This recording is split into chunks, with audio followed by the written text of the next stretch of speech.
Travel through the open door. Circumstances navigated the path, and life happened oh so fast. No, it got lonely. Sometimes you see, I know we couldn't make it. Even when I'm off beat, I still land on my feet, and nothing can shake me, cause I know life took a hold on me. I never. This is where I am destined to be. I'm not ready to give up. I believe in the miracle of life. Life's a play for no rehearsal. Learn quickly, they'll come for your blow. Games we play, can't take it personal, cause the devil is a lie. I'm telling you the truth. It's all in what you do. Some things you gotta do. It's fight for me, I'm gonna take a second, see the blessing in it. With much expected, much is given. When I make the living, now I'm giving back to children. Never let the power come first before your happiness. Yes, you can be the best if you go the distance. Mix a little sweat with your persistence. You know that the best things are never instant. Just shine up, let them see your brilliance. Get up, open up your eyes now. It's the moment of truth. No backing down. We're bringing it to life. Oh, for the children, it's a given. You gotta give it, be a blessing. This my personal statement. Run the game like I'm ASICs. Learn and develop patience, determined to be the greatest. Yeah, bobbing and weaving, they changing up like the seasons. Indigenous to the grind, so I do it for all my people. Jabbing the competition, back up against the rope. She fighting for recognition. I'm fighting just to promote equality where we lack it. While cancer slowing our road, I'm confident we'll make it. We focus on common goals. Yeah. Give back, give love, give in something away. Never give up, stand tall to fight another day. 2 toes, 2 feet, I stand on the ground. I'm gonna wrestle and fight this final round. Life's a play for no rehearsal. Learn quickly, they'll come for your role. Can't get play, can't take it personal, cause the devil is a lie. Telling you the truth, it's all in what you do. Some things you gotta do.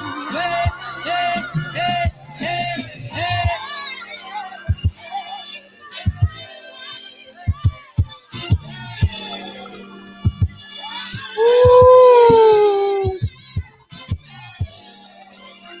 I'm gonna stand on that and get to those that need. Watch the beat break. Hey. Not bad. What's up, G Brown, DB? You made it back safe. What's up, brothers UK? What's up, Woke? Pierre, what's up, Pierre Gale? I don't think I haven't seen you in a long while, man. What's up, Mr. Mel Advice? Big Lloyd. Whoa, DB. His mama, name him Joaquin. I'm gonna call him JQ. What's up, Unique Da? How you doing? That's on P, baby. That's on P, baby. What's up, Joe? What up, Joe? Love is the word. I appreciate y'all coming in here tonight. Whatever that number is, salute, man. What's up, man? What does that stand for? Super Bowl 50, what? E1K, what's up? EK1, what's up? E1K, what's up? AKA Cletus, D-Rock, I want to rock right now. Drew Titan. Yo, Drew had a fire show, man. Hey, Freddie Pendleton was going off. Hey, what's up, little 95, man? What's up? We in this son of a gun, man. I appreciate y'all coming to the show tonight, man. Pound for Pound Boxing Channel. What up, man? Yeah, we gonna get to the manhood situation, man. But I want to give, man, We finally got a good card, man. We've been salivating for a good card, man, and we got it last night. And that includes Rolly Romero, too. Rolly Romero, my opinion, feel free to call in and disagree and say what you want. I thought Rolly looked good. Vast improvement from his last fight. What's up, Kyle? What's up, Kyle, in his pound for pound list, man? Go to his Instagram and check it out. Man, I think that it was a very good card, box fans. I appreciate you coming in first, man. I appreciate that, man. And I was impressed. Aleem, I was on call him to see if I get him on the show, but I didn't want to. I didn't. Bobby, if you listening, feel free to call in at any point in this show, man. And Aleem, feel free to call in any point in this show. I didn't want to lose my trump card. How am I hating on Al Heyman? I just said it was a great card. You call it hate. I'm telling the truth. Whatever it is in boxing, I'm telling the truth. Yesterday was a great card. I was excited. I was thoroughly entertained. I didn't change the channel. And I was engaged. You know. And Rolly looked good. Rais Aleem looked good. And Stevie Fulton looked good, man. I was happy. I was happy as a boxing fan last night. See, this is the problem with boxing. Every fight, promoters got to pretend like it's the Super Bowl. You know what I mean? Stop pretending every month. I'm gonna tell the truth on Al Heyman, whether you like it or not. Cover your ears, then, nigga. Like you in a scary movie. Then cover your ears. You know what I mean? What's up, Monty? And I'm happy, man. I'm just happy, man. I'm just happy. You know, I'm happy. You know, I'm thoroughly happy. And 122. Now here's the catch with this shit. You guys better stay alert, be awake. Who I got right now, Aleem or Fulton? Fulton will be the favorite in that fight. It's a compelling fight.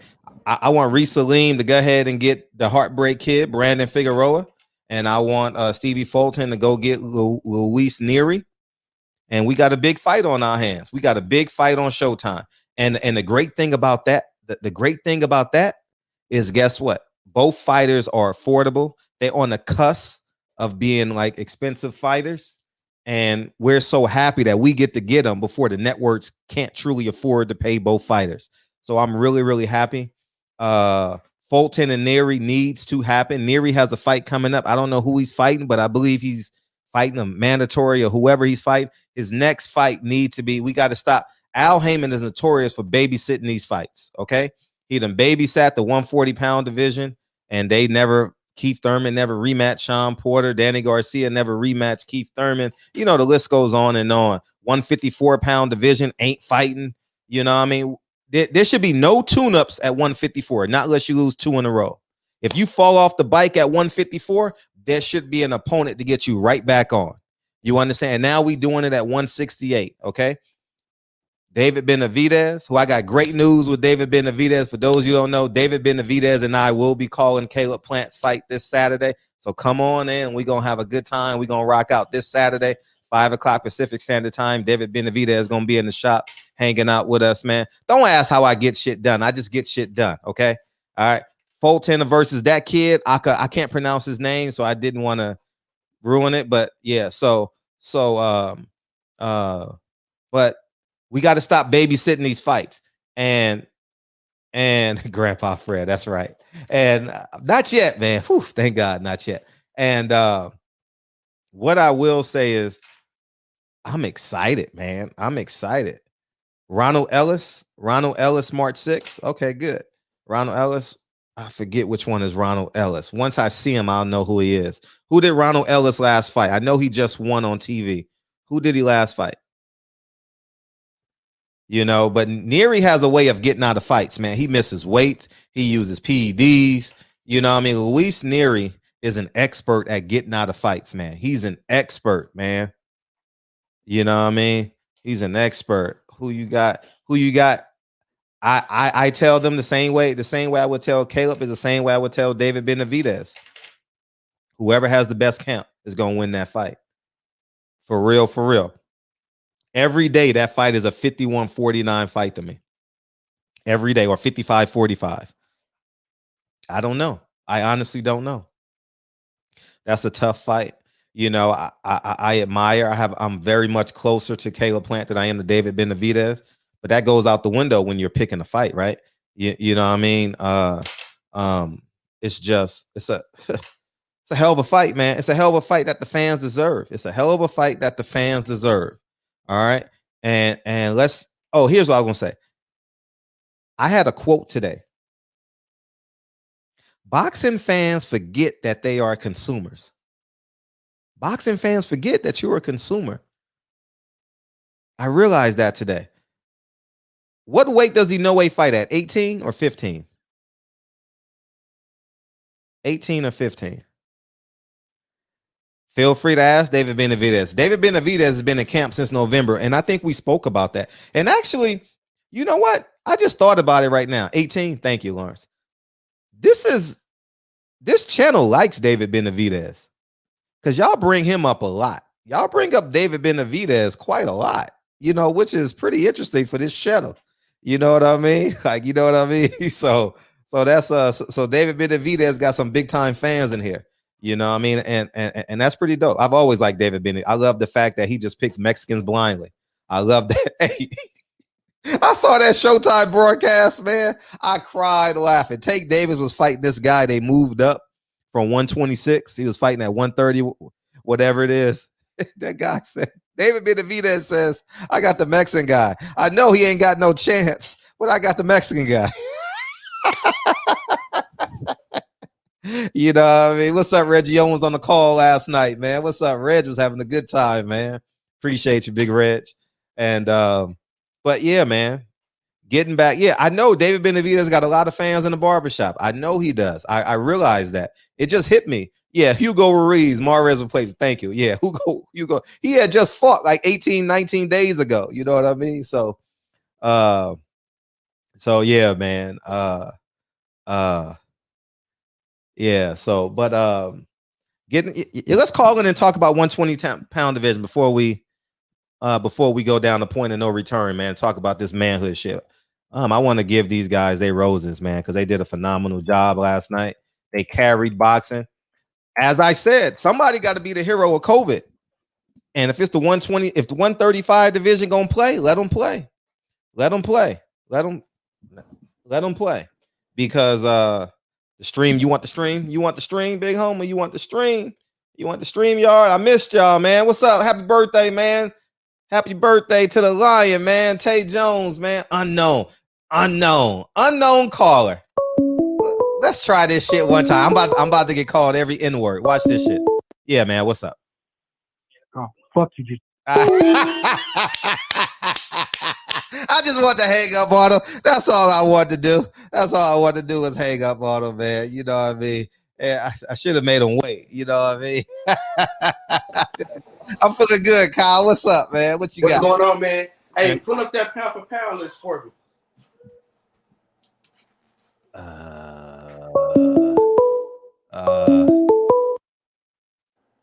I'll get you the boxing section.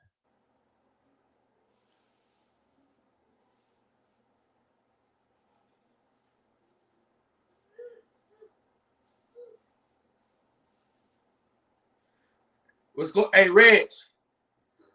Didn't I tell you, Cool Boy Steph was the truth? I was on Red's show with him and H Money the other day, man. Yeah. Hell of a show. All right, all you. No, I want we got to talk about this though, because you know what I mean. Me and you, most of the time we have like the same list, damn near. No, I want we got to talk about this though. You know what I mean. Well, if you turn down the background singer, and we're not going to spend 15 minutes on this shit, though. But go ahead. No. What you got? What you got? What you want? I just want you to look at the list. I'm sorry. Is it up now?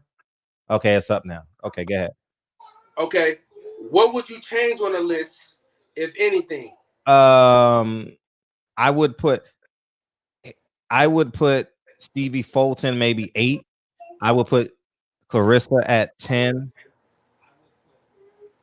I'm giving away my list. But I would put the winner because I don't know who wins. I don't know who's better, Josh Taylor or Jose Ramirez. I got them in there as the winner. Jamal Charlo. I don't know if Jamal Charlo is on my list. I'm trying to figure it out, but I got Manny Pacquiao in there somewhere. I got Manny Pacquiao in there and Teofimo's in there. Tank Davis, he's a 3-division world champion. You know what I mean? But and that's about it. Okay. So the reason why I have Cool Boy Steph so far up, skill set, resume, second to none. I mean, 8 undefeated fighters and he beat them all. You can't, you know what I'm saying? Can't argue that. Clarissa Shields is number 5 because I mean she's been unified, she's been undisputed, and I've heard that she's beat up dudes in sparring sessions. So you gotta give her respect on that level. Jamal Charlo beat the hell out of Devonchenko, who I thought, in my opinion, beat Triple G. And I think I give Josh Taylor some kudos because he beat Regis Prograde. Although if it was in America, he probably wouldn't have got the nod. But yeah, I mean, you gotta give due when it's due. You know what I'm saying? As much as I don't like the two niggas, you know what I mean? Teofimo Lopez and but tell the truth. He beat Loma. He beat Loma because when he get knocked off, it's gonna make it that much sweeter. You know what I mean? We gotta be forward thinking with that. You know what I mean? Yeah, no question about it. And I got Errol Spence number 1. A lot of people said Terrence Crawford. The reason why I have Errol Spence number 1, and you know how I feel about the Crawford family. You know what I mean? You know how I feel about that camp. But he hasn't been as active as I needed him to be as far as when it comes to the top fighters. I feel like Bob Arum is holding him back. You got a different perspective, but my perspective is Bob Arum is holding him back. Jamel Charlo had the hardest road to get to where he is. So you got to give him the respect for beating Tony Harrison and Rosario. You know what I'm saying? You got to give him that. Jamel Charlo's resume is legit. Jamel Charlo's resume is super legit. And I'm going to do my darndest to try and get him on the show. Jamel Charlo, I might even put Jamel Charlo at number 1, man, because honestly, that night, Tony Harrison was probably the second best fighter in the world, man. Yeah. The reason why he's number 3 on the list is because he got a loss. Although I think he won that fight, that's why I got him number 3 on the list. Mel, see, I'm struggling with. I had Mel at, like, it's weird. I got him going from anywhere between 1 and 4. You know, I some days I want to put him at 1, some days I put him at 3. I'm gonna just put it out. That's all I'm gonna do. You got to, Fred. At this point, you got to. I'm gonna just put it out. I'll have it soon. And you know me and how I feel about Mexican fighters. So the only Mexican fighter that I really have an affinity for is David Benavidez. The reason why he's not on the list is because off outside the ring issues, man. You know what I'm saying? He lost his belt on the scales. He lost his belt due to, you know what I'm saying, extra how do you say it? Extra blah, blah, you know what I mean?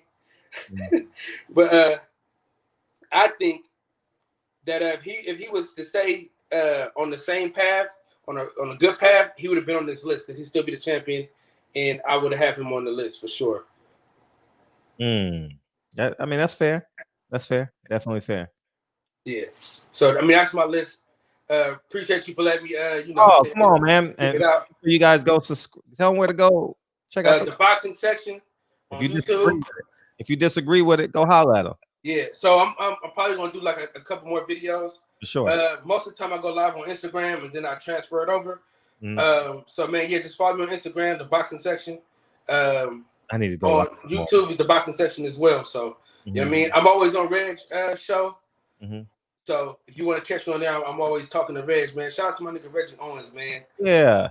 I mean, the nigga stays up all goddamn night. Hey, Reg, how you do it, big homie? How you do it, man? Hey, listen, and then he get up in the morning and do another live stream. You feel what I'm saying?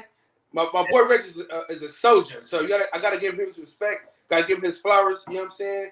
The nigga range literally be on for hella long, right? I'll go to sleep. I gotta be up at 4 a.m. The nigga still be live, bro. I'm like, damn, this nigga is on one. But you know what I'm saying? Shout out to my nigga DB, of course, like I always say, you know what I'm saying? He's the best. He's the best. You know. Hey, my nigga Tate Jones already told me happy birthday. Happy birthday one more time, big dog. Yeah, happy birthday, man. We appreciate you on the barbershop, my nigga. For real. Yeah, we appreciate you. We appreciate All right, big Fred. Hey, keep your foot on these niggas' necks. Come out with that pound for pound list. I got you. All right. Yeah, for sure. And my wife said, "What's up, too, Fred?" You know, cool. Watching the show. What's up, man? I know I take up 2 or 3 hours of a man's time, but it's cool, man. It's a great place to be. You know what I mean? Tell her we said thank you. We appreciate having you every night. For sure. All right, big Fred. We'll holler. Appreciate you, big homie. Yeah, man. Pound for pound list, man. I'm just gonna drop it. I'm just gonna drop mine because I'm struggling with it every goddamn day. And you know what's helping me struggle with it? My graphic designer is behind a little bit. So I give her my list and then she don't do it. And then the next day I'm changing it. And so that's honestly what's taking it so long. You know what I mean? That's honestly what's taking it so long. You know what I mean? I don't want to put Manny Pacquiao on a list either, but he just beat a motherfucking undefeated former unified world champion, man. And that's a hell of an accomplishment. That's a hell of an accomplishment, man. Hell of an accomplishment. And I know he's not fighting, he's picking his spots, but who is fighting? Who is fighting, dog? Ain't nobody fighting. You know what I mean? Shit, let's see. Earl has fought one more time since Manny Pacquiao. Yeah, who's fighting? I mean, let's be real. Who is fighting? You know, so I'm just gonna go ahead and drop my list at some point. You know, but yeah, feel free to call in.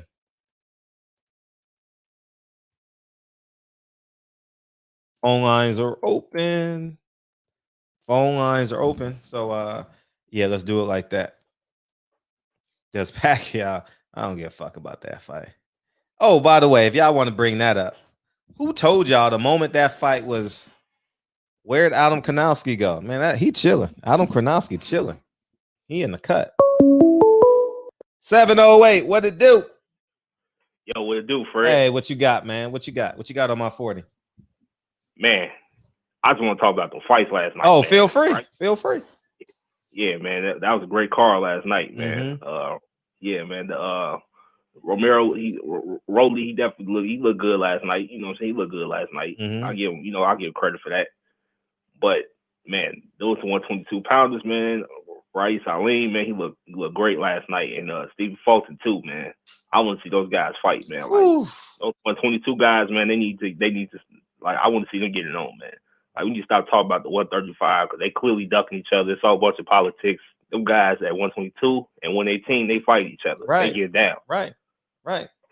I couldn't agree with you more.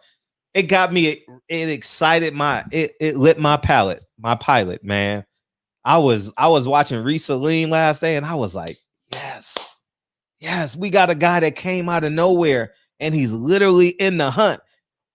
Yes, and he's beating undefeated contenders too. Yeah, and he's not afraid to lose his record, and he's not just fighting anybody. He's fighting hungry guys who literally right there in the mix, trying to get through the door. Beating them.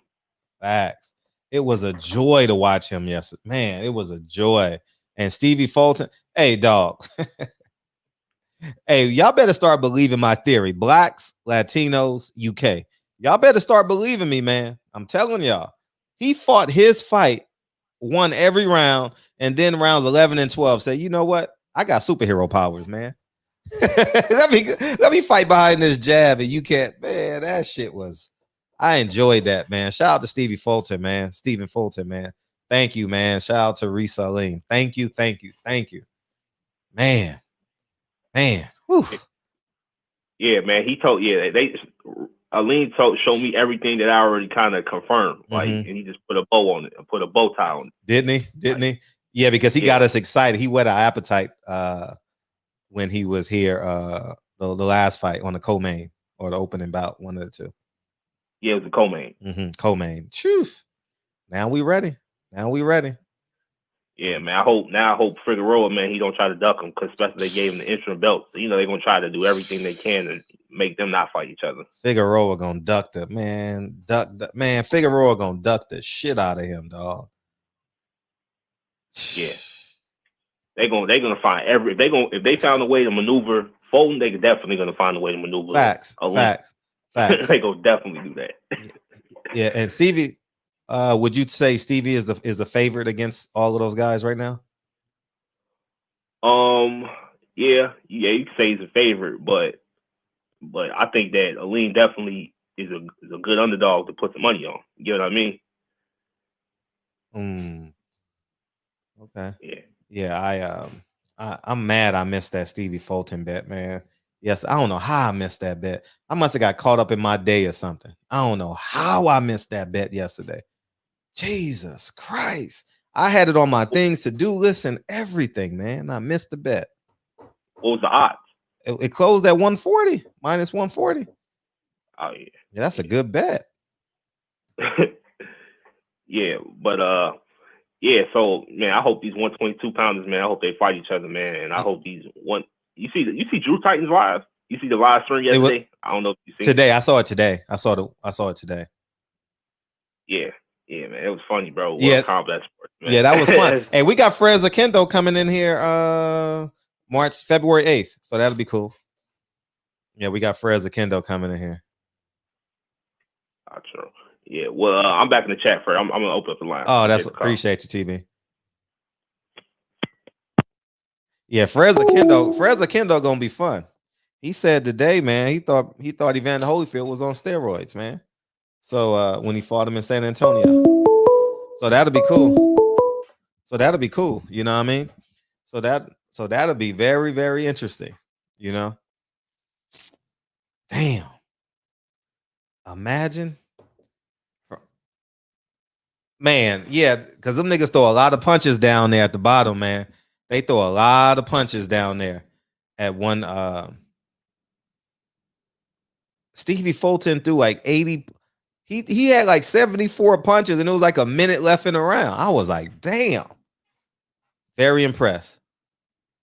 Very, very impressed, man. So we'll see. We're actually trying to get Evander Holyfield in the barbershop. So we'll see. You know what I mean? That was. What's up, 504? What you got? Yo, what's up, man? How your son doing? What's happening, dog? Man, I'm chilling, dog. Listen. Yes. I just got a question. Okay. You talked to Mauricio Suleiman. That's the WBC president, right? Yeah. Well, supposed to be the WBC president. All right. That night you talked to him, and I know you talked to him on more than one occasion. Can you explain the franchise belt? He did his best.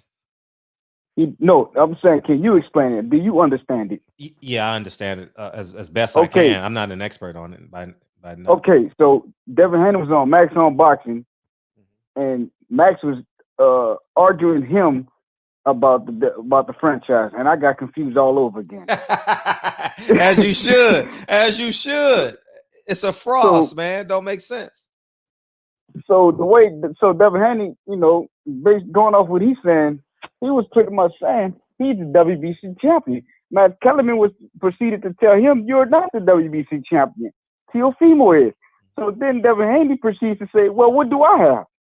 And then that's when the shit got mixed up again. It's like, so then Devin Haney proceeds to explain to him, the whole situation. I'm the real champion. Teofimo is a franchise. And then he explains the difference between the franchise and the regular WBC champion. And then Max, he try to sweep over it and, continue, what he do? He do his propaganda thing. He try to sweep over it and go into another topic. He try to talk about Ryan Garcia and all that. So my whole point is, what the hell is the point of the franchise? Right. What I got out of it, and this is my last point, and I'm gone. What I got out of it, it was an opportunity for non-black fighters to duck black fighters who was knocking on the door for that championship. Starting with Canelo, ducking Charlo. When Charlo was knocking on that door mandatory, if that franchise wasn't created, he'd have to fight him or give that belt to him. He gave the belt to him and became franchise. So it was a way to still be a champion without actually, fighting a contender and ducking them at the same time. The shit is confusing. And then the second time was this Devin Haney and Lomachenko. And then first you couldn't win it, you couldn't lose it. Now all of a sudden, Teofimo beat Lomachenko. Now he didn't lost it and he didn't won it. And they didn't both duck Devin Haney. Man, dog. Man, bruh, I'm gone. That's my call, bro. You're getting frustrated. I appreciate you, man. Appreciate you. All right, Appreciate you. Peace. All right, what would you do in Devin Haney's case at 135? What would you do? It's a fair question. You can't just drop the belt. You got to have a plan. So, like, if you're managing Devin Haney, or he said, "Hey, DB, I need some advice. I need some advice on what should I do to in response to the WBC." What would you do? Man, because if you think about this, if you're a promoter, the franchise champion is a benefit to you. And you say, why? One reason why I may think that it's a benefit to them, because you ain't got to fight no Russians, you ain't got to fight no South Americans, Latin Americans, Ukrainians, black guys, Ghanaians that you've never heard of as a mandatory. You can just go fight whoever you want and then bring them back. Yeah, you still got to pay sanctioning fees, Desmond. Yep, sanctioning fees. Yep. Fold 2, what it do? What up with Against the Fred? Hey, where you been? Man, just been chilling, man. They've been working the shit out of me, dude. Oh, you got a new job. Where you at? Man, Oh, you ain't got to tell me where, but you got a job? Nah, Okay. I ain't gonna tell you that. Okay. Just know I'm getting cake. But Okay. when this Corona shit over with, I'm thinking about checking out Thailand, though. But, that's some other shit. But I got an answer to that Devin Haney shit. Okay. Stop paying sanction fees. Shit. If I ain't no champion and the TO undisputed, why should I keep paying you money for this funk ass belt that ain't even real if you putting titles on other motherfuckers? That's what I do, man. They need real niggas in the boxing thing, man. Real niggas wouldn't take that shit, bro. Real shit. That's a good point. That's a good point. Hell yeah, man. Boxing is made for motherfuckers that ain't gonna act a ass when they need to act a ass. You know what I'm saying? You probably can fight your ass off, but shit, you getting fucked in the end. Yeah, definitely getting fucked. And it's gonna pay off in the long run. Hey, but you keep doing what you're doing, man. You be getting these exclusive ass interviews that just because I don't call in a type, nigga. Okay. Jay Cooley still be lurking, nigga. I'm a thug like that. All right. I appreciate you already. Man. I appreciate you all the time. All right. Yeah, man. For real. That's actually Jay Cooley. You just hit a grand slam. These are the toughest niggas in the world. But the weakest niggas in the world when it comes to business. The weakest niggas. All of them. All of them. No, I shouldn't say all of them, but I gotta, overemphasize my point. Man, dog. God damn. They can be the best fighter in the world, and they say, "Well, I think I'm gonna wait for Manny Pacquiao. I think I'm gonna chase Ryan Garcia. I think I'm going to wait for Canelo." These niggas are full of it, man. Come on, man. Y'all got to cut it out, man. Y'all got to be leaders, man. Damn. I'm gonna tell you what I would do. I would go knock out 4 guys. I mean, I would be matchmaking. What's up, man? What's up? You in it? What's up, man? What's up? Team Aleem in the building. We appreciate y'all, man. Thank you for entertaining us last night. Great win. I would match make myself. I wouldn't care if I got a 50% pay cut, but I would take a gamble on myself. I would be in the court of public opinion. I would give something to the fans. You know, now you can fight on YouTube, right? I'll be like, hey, Barbershop, you want to put on a fight for me? You want to put on a fight for me? I'll be like, hell yeah, I want to put on a fight. Here's what we're going to do. You're going to stream my next fight. And then I'll go to Blue Blood. Hey, you can stream my next fight. You know what I mean? And I will pay myself. You know, so Barbershop TV, you're exactly right. Because at the end of the day, if you don't respond with, it's like a football game. If that middle linebacker don't respond with force, that nigga's either going to be sitting on the bench or get no respect in his locker room. Every middle linebacker should have a concussion at the end of every football game. You know what I mean? Especially in high school and college, meeting that motherfucking fullback. You know what I mean? What's up, Reg? What's up, Reg? What you got? What's up, man? I want to say salute to that damn fight them fools put on yesterday. I gotta say salute to them, goddamn. Right, fools. Desmond? Yeah, you were, man. Your Packers lost today, man. Your Packers lost. Yeah, man. Every middle linebacker should be concussed at the end of every fight. I was just saying, F that punk Tom Brady. I can't stand that fool. You don't like him? Fuck no. God, hell no. I don't. I mean, I don't know. He's from Michigan. I'm a Michigan guy, so. I don't give a fuck. He was from South Central. Shit. Hey, feel free, Bobby. If you want to call in, man, I told y'all, man, I got free access to the show, man. You want a beam in if you want to, Bobby, man. We would love to hear the game plan. I'm sorry to cut you off. Bobby's in the chat, and if you and Reese want to beam in and talk about the fight, more than welcome to. I'll put it in the chat. Feel free to beam in, man. This is your platform, man. We've been rocking since day one, man. We've been down for 4 or 5 years together. Anytime you want my platform, you're more than welcome. That goes for all y'all niggas. Anytime you need my platform to promote anything, nigga, this is y'all platform. What's up? All you now, Reg. Oh, hell yeah, man. Them teams better get on here, man. Because this is where the fans are on this shit right here. So that team Aleem get on there. I thought, hey, I was going with my boy Vic. I know Vic was a bad dude, but to see Aleem go in there and do that, man. I said, this kid is dangerous, man. But I was wondering if Aleem was going to shoot more of his jabs. He just knew what he had on him. Yeah. And they put on the great. That whole car was good. It was good, man. I got to give Rolly his. Rolly need a lot of fucking work. And that's the other thing, dealing with, like, looking at Rolly and the way that in which they allow people to become champions too fast without fully being developed.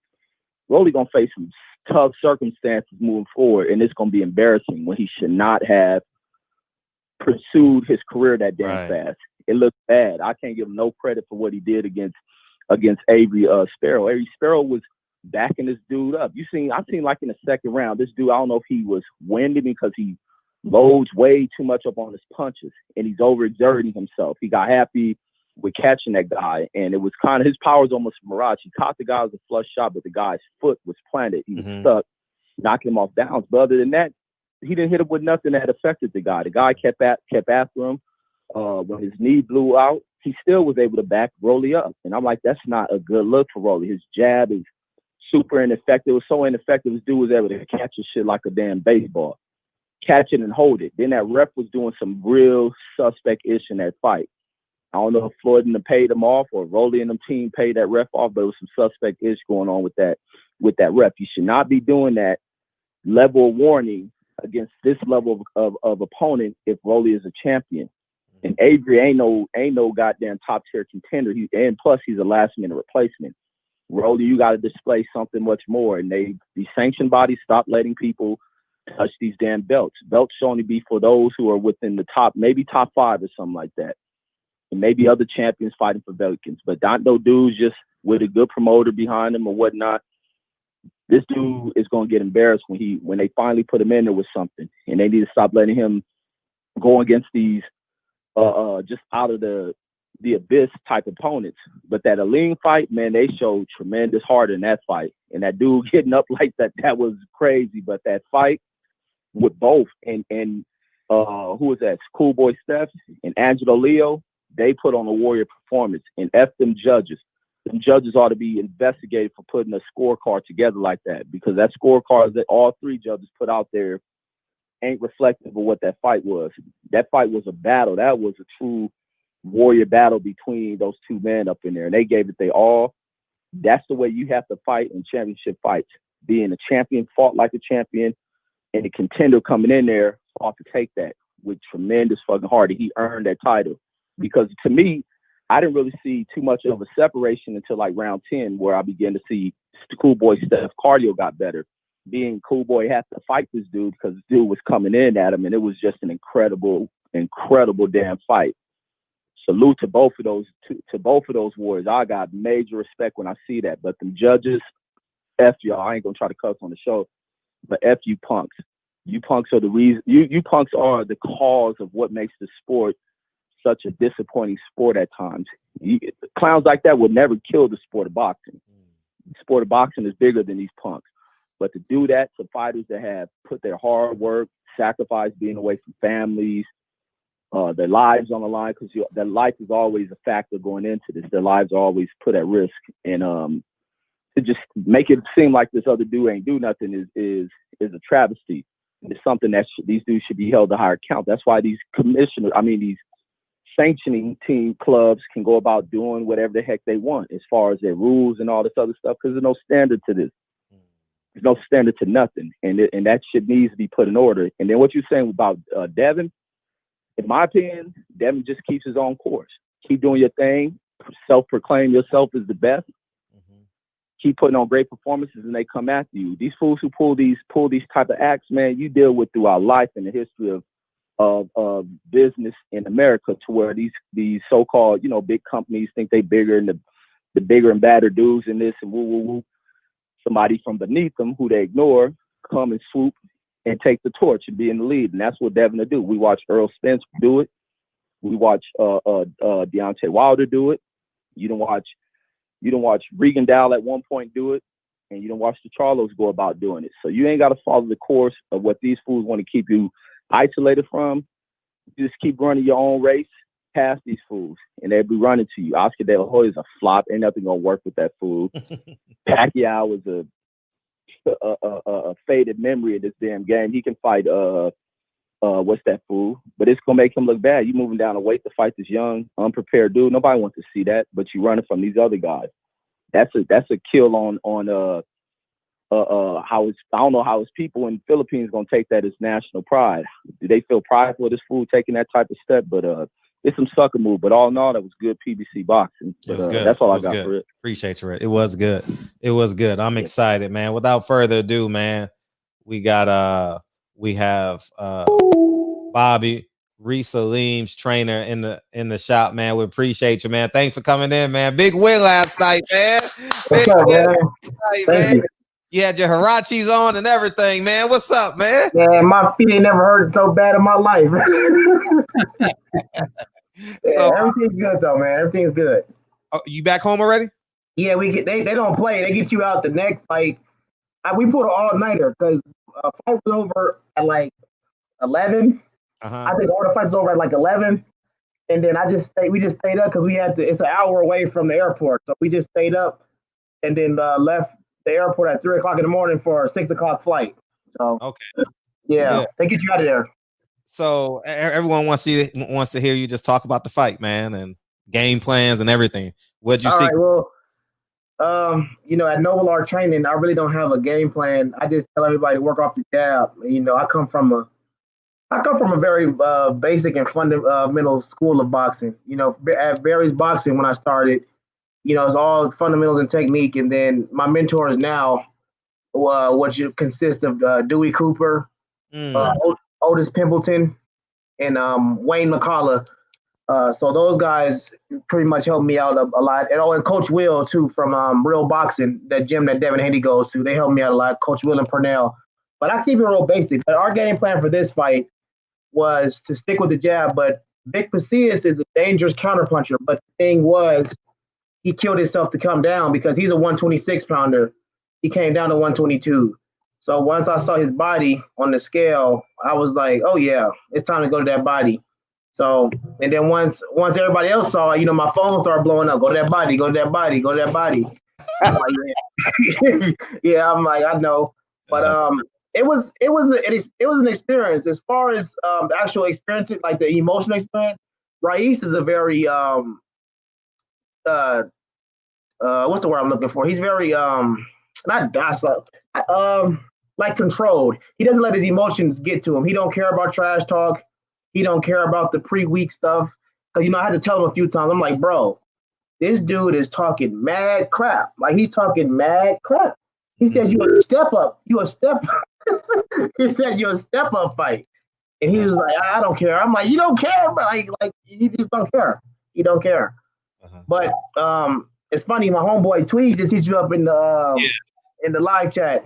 But he's been trying to get me to read comments, what people are saying. And I don't like reading comments either, but I read a few of them.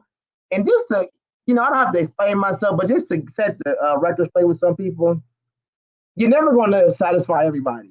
Because the last fight, when you had us on for the Marcus Bates fight, we were supposed to fight Tremaine Williams, but somehow Fulton got sick and they Williams and they gave us Marcus Bates. We boxed Marcus Bates. We boxed him very good, world-class technical boxing. So then this fight, you can't expect the same fight. It's two different styles. Now we find a southpaw who can counterpunch. It's not going to be, perfect and beautiful. But as far as what Aleem brings to 122 is with the subtraction of some of our mistakes, it's just his foot speed and his hand speed is just no other. And then put that with his angles, it's like, oh wow. But sometimes he do stuff. I'm like, damn, how the hell did he do that? And it works for him. So, but as far as it's great to have a belt. It ain't the real belt, but it it's something. We grateful. It's something, but it's not going to do anything because I believe Figueroa is suspended right now, and he's talking suspended? About he's talking about moving up or something like that, but he's suspended. I don't know for what. I don't know. He's suspended for real? Yeah, I don't know. He under investigation. I've heard that was what I've heard. But we'll probably do some fact checks on that. But yeah, Lawrence Williams will get on. Lawrence Williams will get on it. I didn't know if Brandon Figueroa was damn. Yeah, and then Akhmadaliev has been on a year layoff, and Sir Edward of Hearn, as I like to call him. I don't know if he's gonna make him fight. And I don't know if the WBA is gonna take the belt from him. So who is he with? Akhmadaliev. Who's he with? Who's this? Matchroom. Oh, Matchroom. Okay, yeah, that's Matchroom. So it's looking like all stars is lining us for to fight Fulton. Even though that's not a differentiation body, we both for Showtime, and it's like they have this little tournament going on right now with 122. So Figueroa won't happen, and then Akhmadaliev won't happen. We'll just take Fulton, and that'll be an amazing fight. That'll be technical boxer versus Rais. Honestly, is like a hybrid. He's like a hybrid counter. Like he's like a Sugar Ray Leonard meets Sean Porter. He's a Sugar Ray Leonard meets Sean Porter. So, but that's just one style of him. Fulton is orthodox. So I'm not gonna say it's easier, but that's we see orthodox more because we fight. I mean, we spar more orthodox people. So the fight you see in Saturday is not what you'll see versus Fulton. And plus, no excuses aside, had we lost or not, our camp really wasn't that good, bro. To be honest with you, I'm gonna keep it real in the barbershop. It wasn't really good. It's hard when it's not a lot of left-handed people that small. Wow. Yeah. So and then the people you want, you really can't get them because of politics or because you might fight them. Because I really wanted to work with the Cuban guy with Top Rank. He has a gold medal, I think. What's his name? Oh yeah, yeah, I know you're talking about. Yeah. I wanted to work with him, but I couldn't reach out to him. But other than that, we did have good sparring though. We had Jesse Magdaleno. I was gonna ask you, did you have Jesse in there? Yeah, Jesse Magdaleno, that's my boy. That's my idol growing up. We both went to Barry's boxing together. And that's how that's used to be on my head and make sure I would do good. And then we had he's training for Young Gary Russell right now. He should be. He may be getting the Gary Russell fight. Oh, really? Yeah, I heard that he may be Oh, getting. wow. I always wanted to see him and Rashid avenge they amateur fights. Okay. Yeah, but who else? And then we had a young cat on the come up, Delmer Zamora, aka DJ Zamora. He's pretty good. He's a 126 pounder. But yeah, that's it, bro. It was a good experience. It's just now we want the real belt. We want the real belt. We got the right people behind us, and that's about it. Who holds the WBA belt? Who is that? MJ, right? MJ. No, okay, and who's MJ? Who? MJ is Mark McGaw, whatever his name is, right? Yeah, Abu Dhabi. Yeah, he got WBA. And Neary is WBC. WBC. Yeah, he ain't gonna, man. He gonna duck out. He gonna pop dirty or something. He gonna miss weight. So he's like, man. Yeah. I mean, he done let boxing down about 3 or 4 times, man. Ray Vargas. But Ray Vargas been moved up, and Neary has that belt. He has that WBC belt down when he fought on Charlo's undercard. Yeah, but it was good, man. I just the scary part of it is how does Raish look with a full training camp with consistent sparring? That's what people don't see. That's what that was a performance of 5 weeks. Basically, mid work and some sparring. Wow. So and a whole lot of road work. Yeah, exactly. A whole lot of road. Yeah. And this time of year, it's hard to cut weight in Vegas. Yeah, it's cold. It's cold. Yeah. It's cold right now. Yeah, it's cold. But it was better this time because, we didn't have to go to the bubble until Wednesday. We'd have to be there. The last time it was Monday through the whole week. That was hard because you don't really have access to the gym until I think it was like the day before the weigh-in and then the day after the weigh-in. So yeah, it was hard to cut weight, but it was easier this time because he got within 4 pounds or whatever. I think he took 5 pounds. He got in within 5 pounds and he cut the rest just gradually when he got there. So yeah. How did y'all celebrate last night? Say it again. How did y'all celebrate last night? I don't drink or smoke, but I just I took a stroll through the resort. I tell you one thing, them East Coast girls they got some hitters out there, boy. They got some hitters out there. And then he what did he do? They made him stay behind because they wanted like footage of him watching Leo and Fulton. So he really didn't do nothing. He just went to the room and made phone calls back to people at home. Okay. That's about it. Man, I hope they don't excuse Neary, man. I hope, man, honestly, I think someone needs to get Neary before Fulton and Aleem. You know what I mean? I think say it again. The best thing that's what people don't understand the business part of boxing. It ain't about ducking. We ain't ducking nobody. I think the best thing that can build up this fight with Aleem and Fulton is to have Fulton defend his title against number 1 or 2 in WBO, which will be either a rematch with Leo or whoever number 2 is. I don't know the rankings over there. And then for us, make Figueroa fight us. We won't at least give us the regular belt. Well, they call it the world belt now. At least let us get the world belt. And because Benavidez is not going to fight, he's been a year off, and they already know Aleem's style. They don't want to do that. So, they can strip him. I'm sorry, bro, but you ain't fought. They can strip him and let us fight number 1 for that belt, or let us fight Figueroa for that belt. Right. And then in the fall, like you said, come on, Fulton, Aleem Fulton. Ooh, you get that fight in the fall, man. Yeah. Damn, man. Y'all got a chance to be the king of the boxing world, man, because everything is on hold. You know what I mean? It is. Yeah.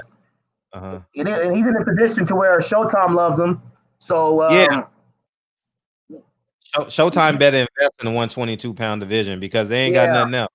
Yeah, and then I do my own promoting, so hopefully we get some eyes on him. But he's action packed. He's fan friendly, and that's what it matters. I don't want no fighter that I train to put themselves in danger to where they damage themselves. But you always got to remember, you got to sell tickets and get eyeballs on these screens. Gotcha. So, and that's what I think his strong suit is. His tank is out of this world, bro. Like he gave Pasillas 1 round. And that was round 8 when Pasillas started turning on. And then after that, I said, "Hey, bro, you look bad. You look real bad." And he said, "Okay, I'm gonna fix it. That's what he went out there. Was he buzzed? Huh? Was he buzzed in that round? No, I don't think he buzzed. I'm just keeping it real. I don't think it's buzzed. When you, as a fighter, when you fatiguing, and somebody start connecting, your recovery rate slows down. Buzz is when you really can't feel your nervous system is. That's what buzz. That's what buzz is. Thank you. I ain't gonna lie, I was nervous because the fatigue set in. He was getting touched, and he couldn't recover quick enough because he got touched. And then on top of that, the ref was behind him, so he got caught. Boom! I'm like, damn. Would he get out the way? But you can't do nothing about it. But no, I think the fatigue set in, and then that's when Pasillas had a little momentum. So buzz is more of a neurological thing, like chin or the temple. Yeah.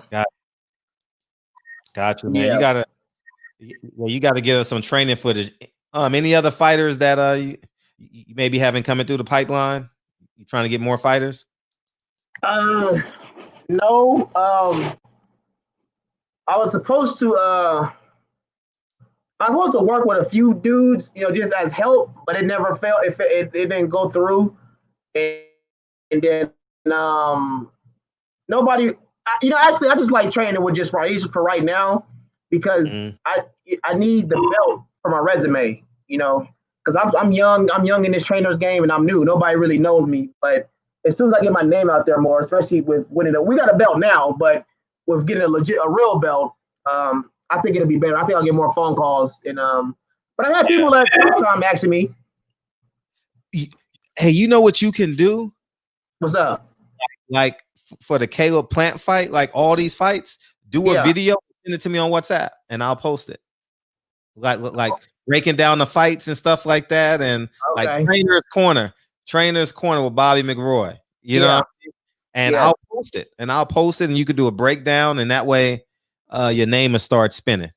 Yeah, that'll work. That'll work. Yeah, just send it to me on WhatsApp. You got my number, right? Yeah. Okay, good. Yeah. Right. So speaking of breakdowns, what you want me to break down? Give me something.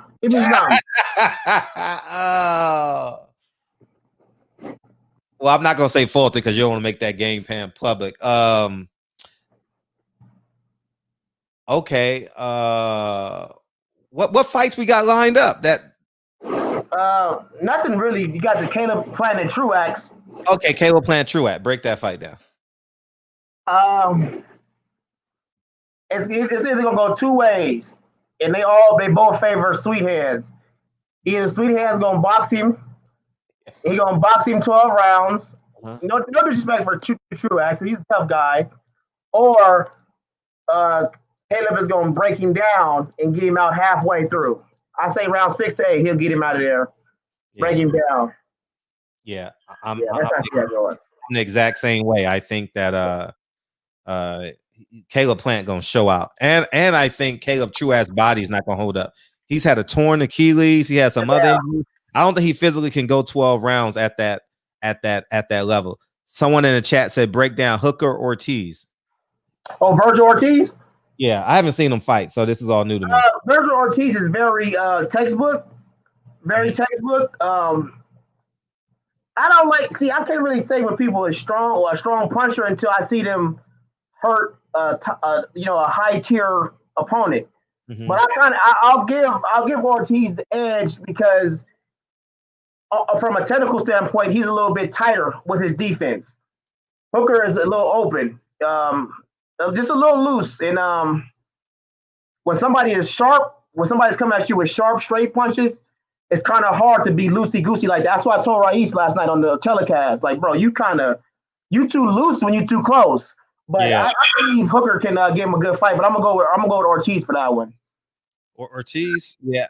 I think Marius Hooker best days are behind him. You know, I think he's moving up in weight. I don't think he has the power to Okay. really to keep anyone off of him. You know what I mean? He seemed like he's distracted. He looks distracted to me. He don't look like a fighter to me personally. We got Frampton and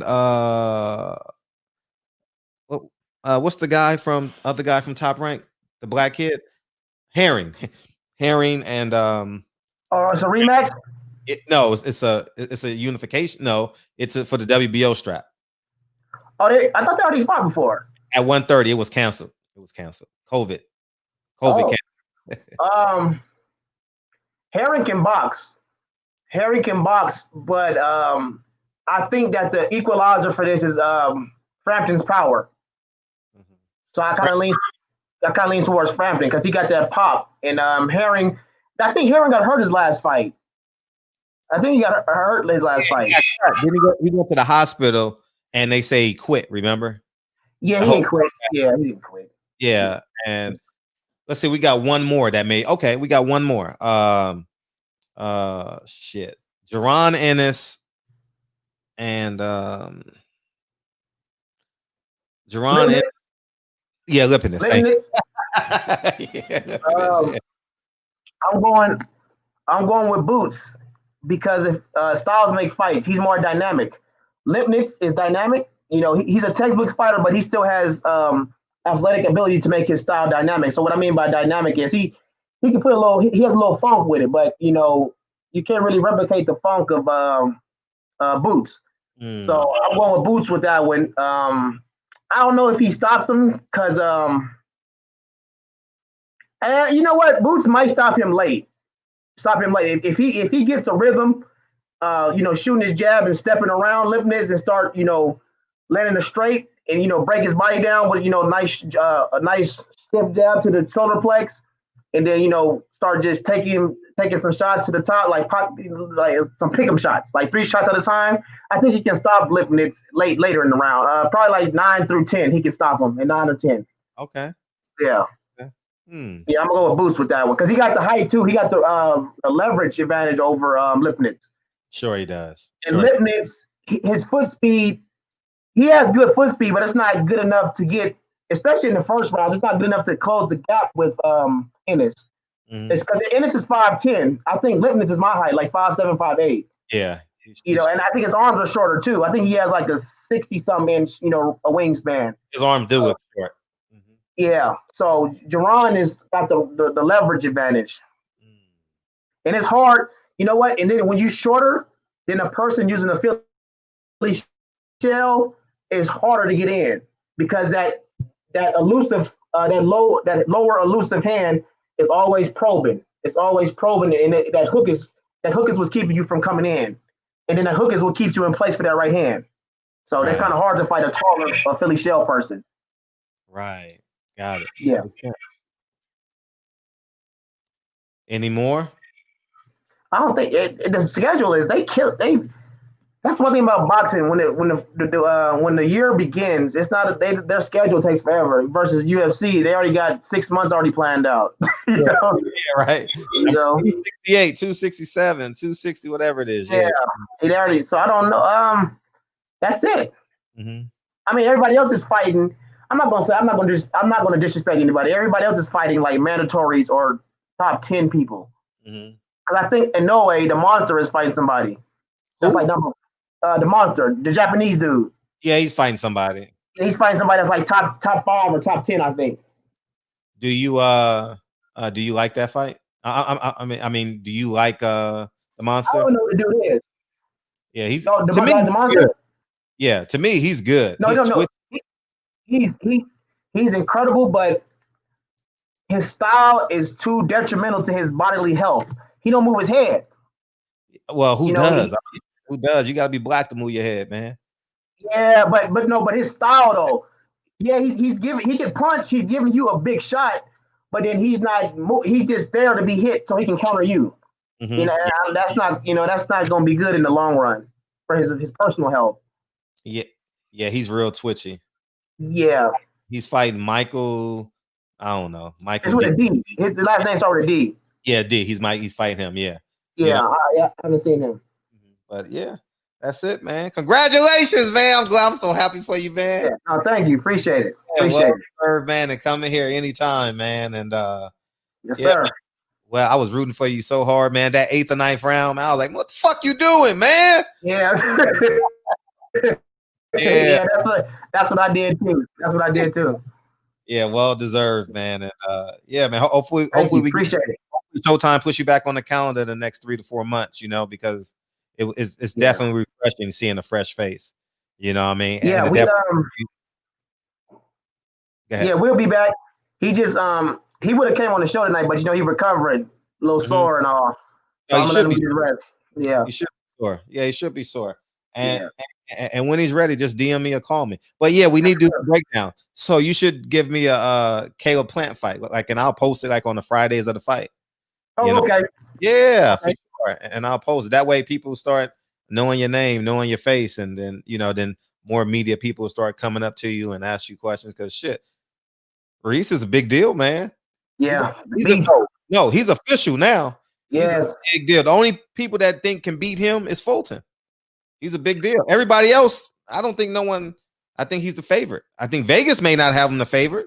Like Vegas have him the favorite against Neary, and that's okay. I want it to be that way because I could win some money on him, you know. But no, that's right. Mm-hmm. That's right.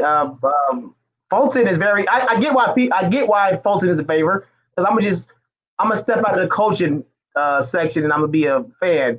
He's very sharp, and if you look at Raiz, people think that unorthodox elusiveness will be a detriment because he's too open, but it's different when you're in there with him. That timing and stuff is different. But I get why. I respect that. I respect why people think Fulton is a favorite. I respect that, and I love the challenge.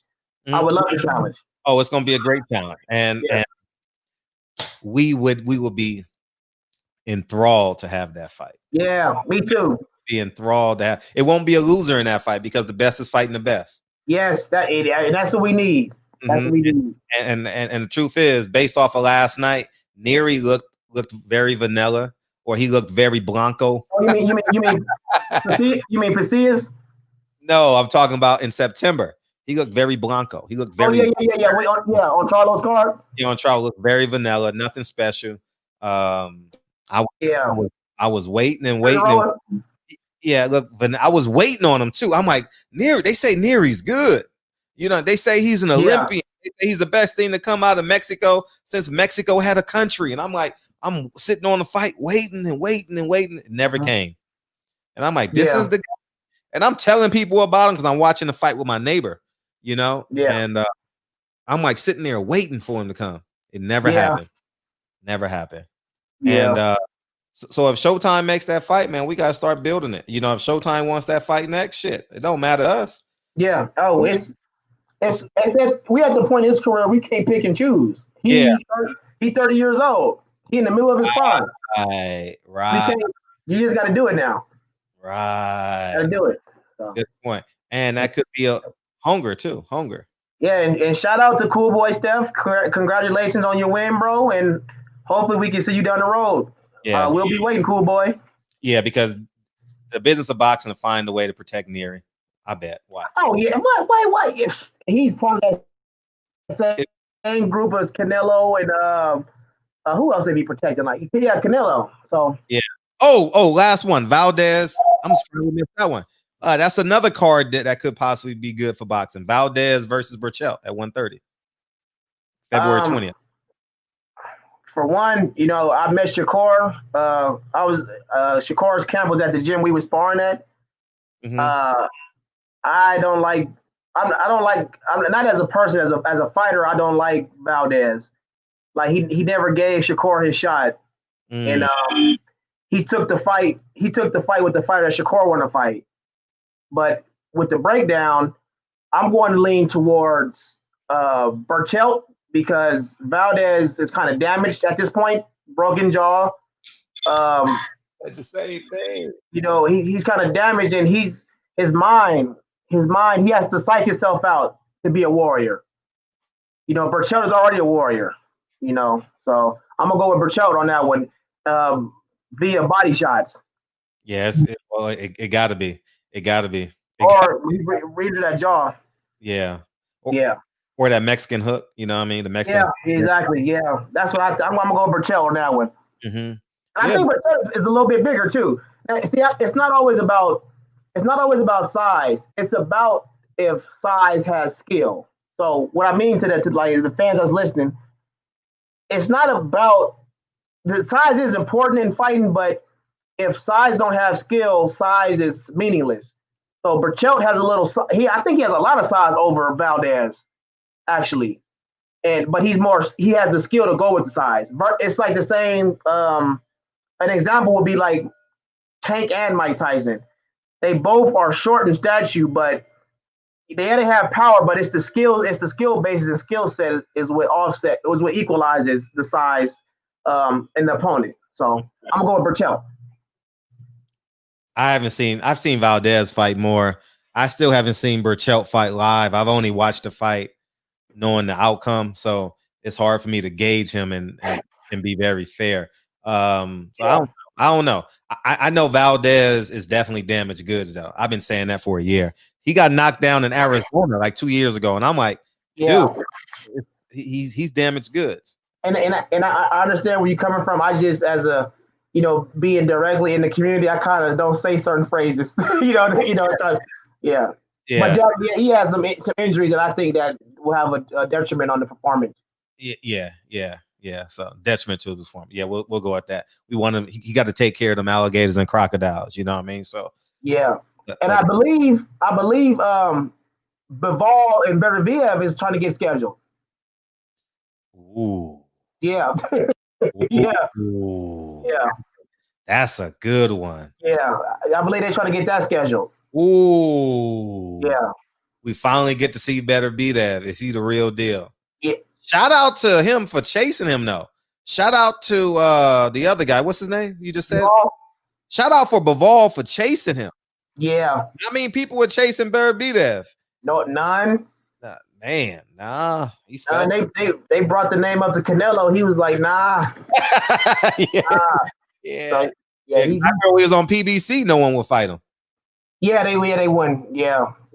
I've heard stories about him through sparring. Mm-hmm. That the man is he's a real life what's the man from Rocky? Ivan Drago. Ivan Drago. So yeah. I remember no one wanted to fight. Man, he's a hell of a fighter, man. I wish he had stayed on PBC because I would have liked to see him fight a little bit more. Because I liked him. I like his mindset when he goes to fight. You know what I mean? Yeah. No, I know. Yep. Nope. You're right. Yep. I think that was, and I believe Andy Ruiz is fighting somebody. I'm not sure. I think I want to say Areola. Yeah, he's fighting Chris Areola, but that fight has been delayed once. So yeah, I'm not concerned about Andy Ruiz because I'm not gonna sit here and cap for a nigga that had the world in the palm of his hands. True that. So I don't know. We'll see. He got a new tattoo on his head. Yeah, I mean, no, he was at the gym too that we was sparring at when we sparred Jesse. He's in shape. He's real. Go ahead. He's in shape. He's very lean, and I know him from back when I was trying to box at Barry's Boxing. He went to Barry's Boxing. We all went to Barry's Boxing together. It was me, Jesse Mandolino, Juan Heraldez from TMT, and it was Andy Ruiz and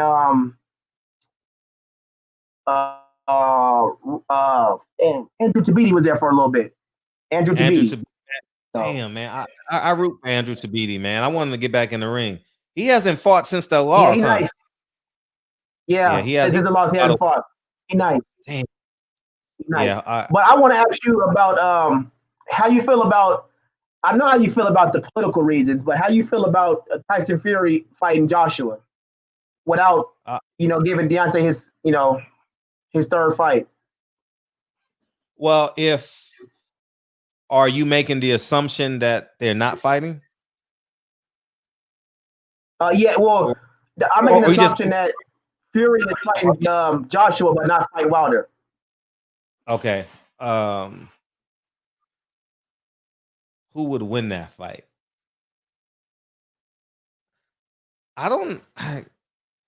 Fury might be on coke, man. Like, you know what I mean? Why you sound like my mom? You sound like my Nah. mom. Like, I'm serious, man. I don't know. It's no way as a betting man Yeah. I could Fury. He's been off since February 22nd, 23rd. I forget the date they fought. It's no way I can put faith in a guy like Fury. You understand what I'm saying? Yeah. I would want Fury to win. Okay. Because I want to navigate that to him being the best fighter in the world to Deontay Wilder. Okay.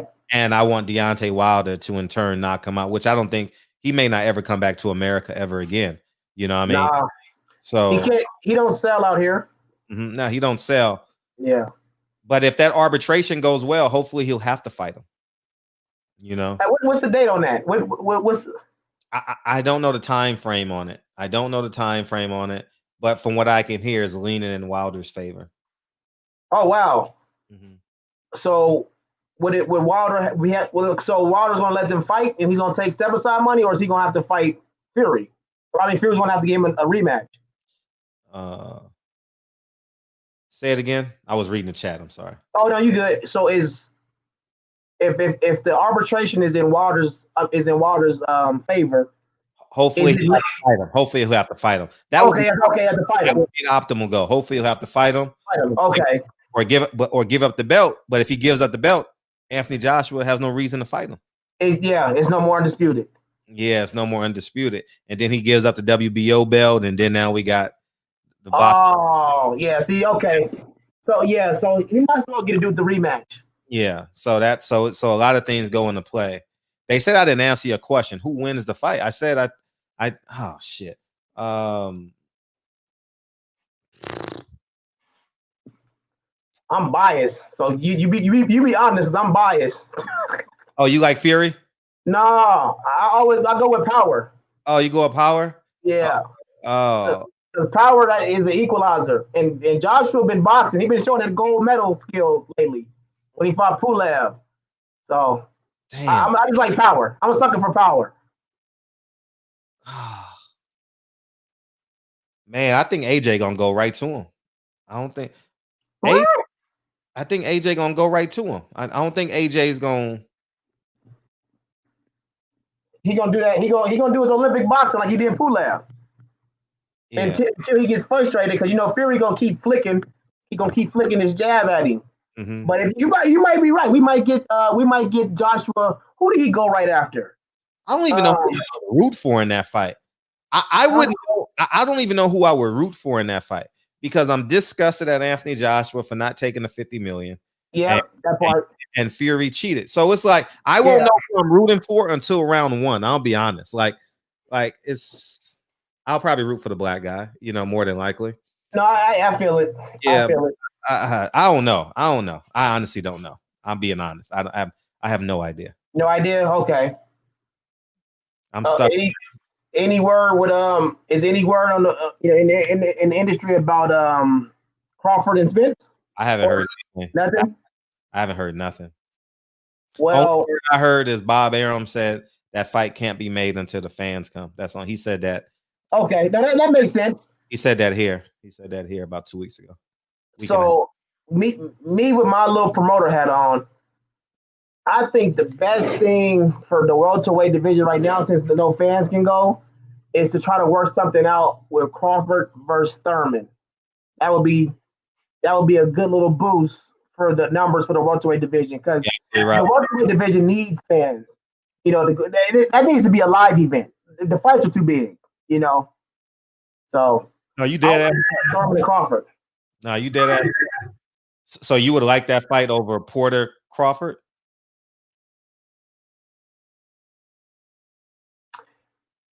Yes, I would. Yeah, I'm gonna just be honest. Yes, I like Thurman Crawford more than Porter Crawford, because I'm gonna try to give you a fight. That's where my Thurman Crawford is gonna be like Floyd versus Shane the first 2 rounds, but the whole fight. You know what I'm saying? So Thurman has the power, but Bud has the skill to prevail. But which one is going to be the last conclusion to who's going to win? So I would like Thurman and Crawford over Porter and Crawford. That's the one I would like to see. Yeah, quite possibly correct. Oh, Dream Cooking wanted to know about the sweater. I got this from Jarvis. Jarvis be in the chat. So when y'all see, hit him up, Dream Cooking. When you see him. 100. Yeah. Oh man.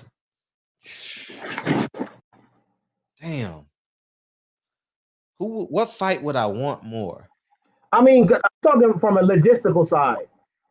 Okay, if it was like something that can go on Fox. Oh, okay, I got it. I would want Thurman Crawford. Okay. Just the simple fact that the press conferences will be better than Porter Crawford. Okay. You get what I'm saying? I think it'll be more of a tactical fight. Okay. Yeah. Because I'll be entertained 360 more so than Sean Porter and because Terrence Crawford and Sean Porter, they say they friends. You know what I mean? Okay, yeah, you go. But you always keep in mind, everybody to that one, somebody say the wrong thing, and then it's like, hey, you weren't supposed to say that. Now we funky. Now we funky. Yeah. I do like the fight for Crawford Porter. I will. It's not a pay-per-view fight to me. I think it's a free TV fight. I think it's a good fight.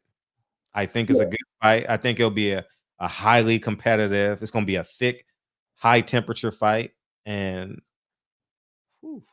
I think if Top Rank puts on that fight, Crawford wins. You know, if PBC were to put on that fight, I think the fight is much closer. Much closer. Mm-hmm. Okay. Yeah. And you thought that was Crawford Porter, right? Yeah, Crawford Porter. Thurman Crawford is a good fight. Ooh, I think that's a true 50-50 fight. Yeah, that fight to me will draw 3.2 million viewers at the peak. Yeah, that's the fight that boxing needs. I mean, that race need right now, because that's beating any other combat sport what they can offer at that weight class. Within the next 2 months, 3 months. Gotcha. So yeah, that's what I'm thinking. Yep. It'll be big ratings. Big ratings. That's me being. That's the low. That 3.2 is my low number. Yeah. Oh. Thurman Crawford is doing huge ratings on Fox. Exactly. Huge ratings. Crawford. I mean, not Crawford. Thurman gonna ream us in. Thurman gonna ream us win. Yeah. Yeah, I know y'all hate me. I know y'all don't like my hairline. Come on. You know. Yeah.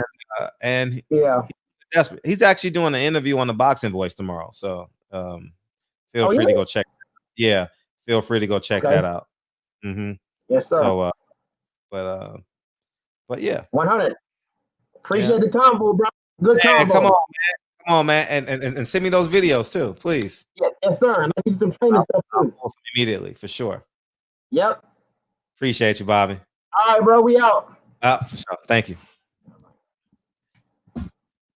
See, in the barbershop, we get spontaneous special guests, man. Ain't nothing like the barbershop, man. Appreciate you, man. We rooting for Bobby, man. Yeah, we support people who come in the barbershop, man. Thank you. But yeah, we're at 122. We stopped off at 147. Where else we at? I don't feel like talking about Floyd. I don't feel like changing the energy. I don't know. We ain't talking about Floyd tonight. Fuck him.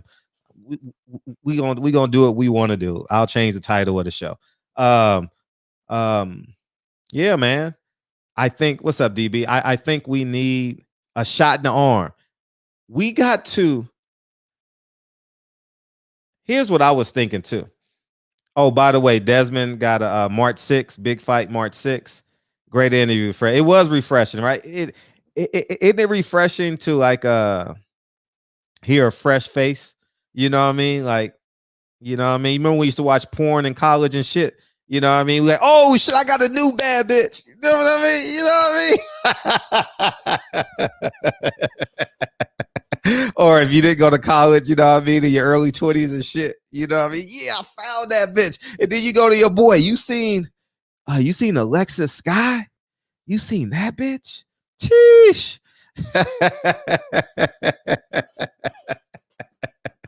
Hey, hopefully. Oh man, too funny, man. But yeah. Oh, you respectfully disagree? Oh man, thank you. Yeah, it's like, yeah, man, I got a new one, dog. I got a new one. You know what I mean? So all you young dogs eating during COVID. Yeah, man. Mike Coffey versus Damari on Plants Undercard will be dope. Mike Coffey is a sparring partner for Wilder, isn't he? I think Mike Coffey is a sparring partner for Wilder. Damari Rock. I'm trying to remember. I've seen him fight before. I can't see his face, but I remember once I see him, I don't know who he is. Shit, that'd be like that now, right? Hard step back. Hey, man, 122 might be, it's the most exciting division. 154 is not fighting. It's no one. Listen, I don't care how no one say. How can it needs to be a 154 fight on every card for PBC? Every card. Oh, you know who else is fighting? The kid out of Philly. I'm drawing a blank on his name, and we got to get him on the show. Thank you, Lawrence. Yeah, I actually saw him spar Wilder. I think he did like 4. I saw him do 4 rounds with Wilder. Oh, turn the phone lines back on. You're right. Thank you. Phone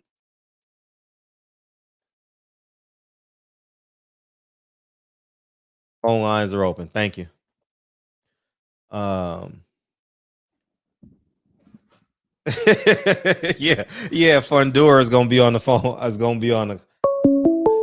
What's up, 315? I'm giving you some music, man. Block for me, black man. No, they trying to stretch us. What's up? What's good, Fred? What's up, man? What you got?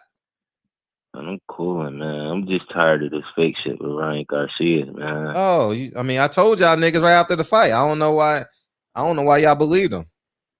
What? Nah, I ain't never believe him, but like, come on, Manny Pacquiao, though, it beat the shit out of him. It's not even fake because I expected it.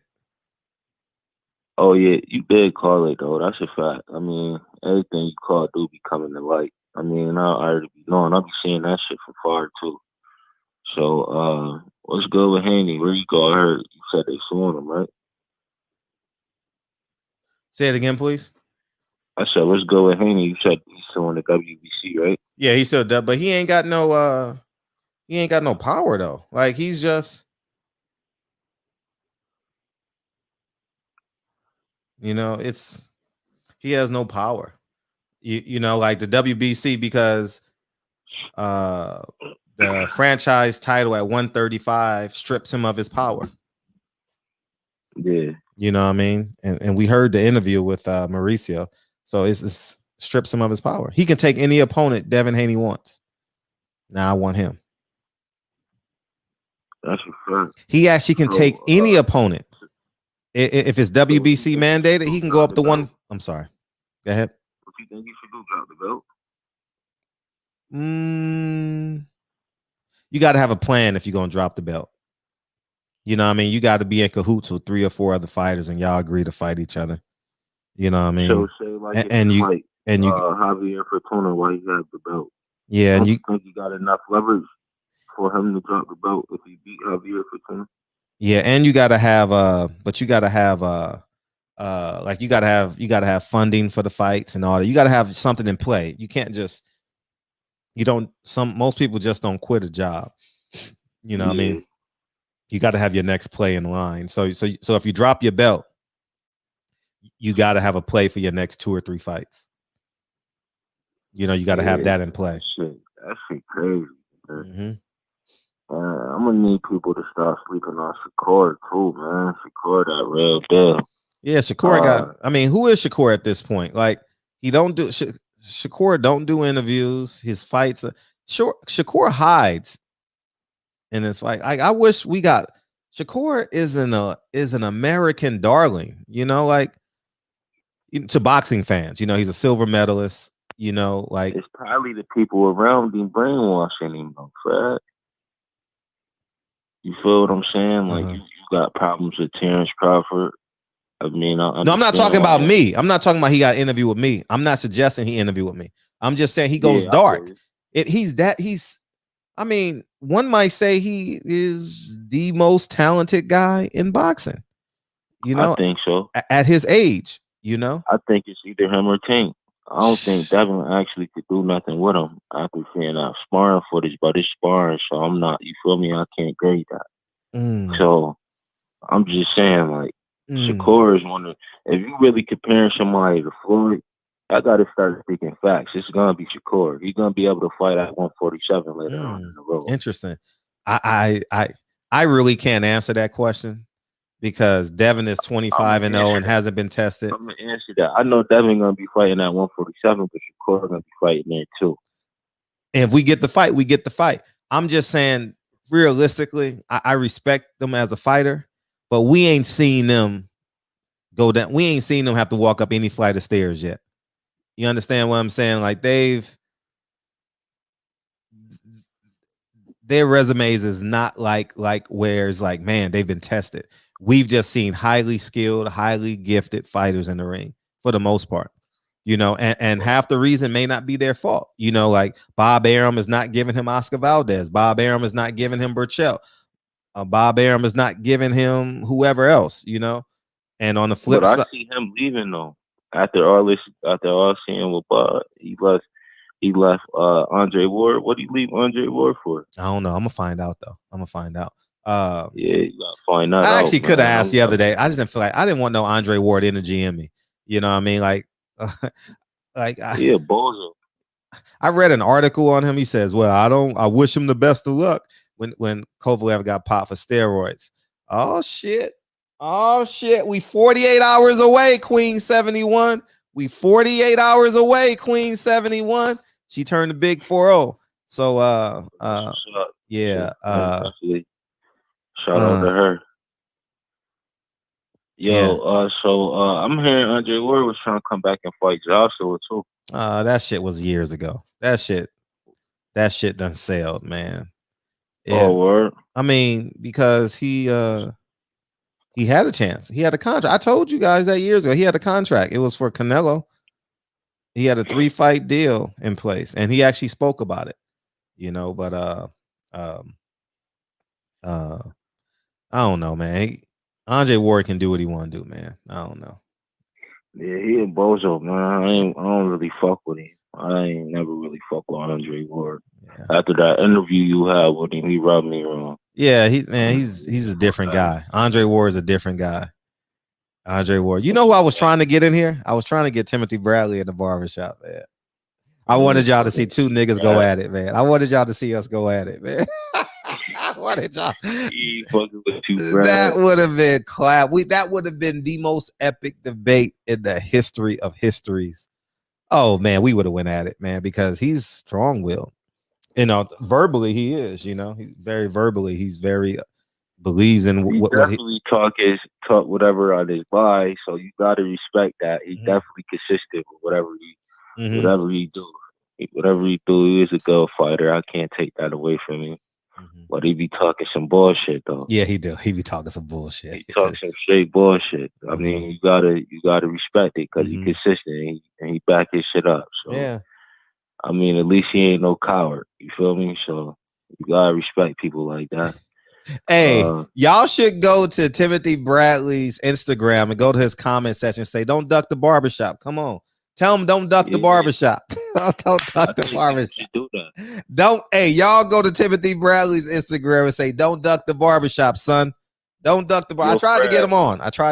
About 2 months ago. What's up? I called him and everything. Timothy Bradley or Earl Spence. Oh, come on, man. Earl Spence. How you think that fight turned out? Oh man. Timothy Bradley don't have he literally has no power. Break him down? Earl Spence goes into that fight with absolutely no respect for Timothy Bradley. None. That's a fact.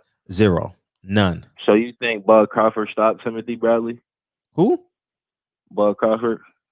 Yeah, because he's don't have power. He got 40 fights and 12 knockouts, 13 knockouts, something like that. You know, so no one goes into a fight respecting Timothy Bradley.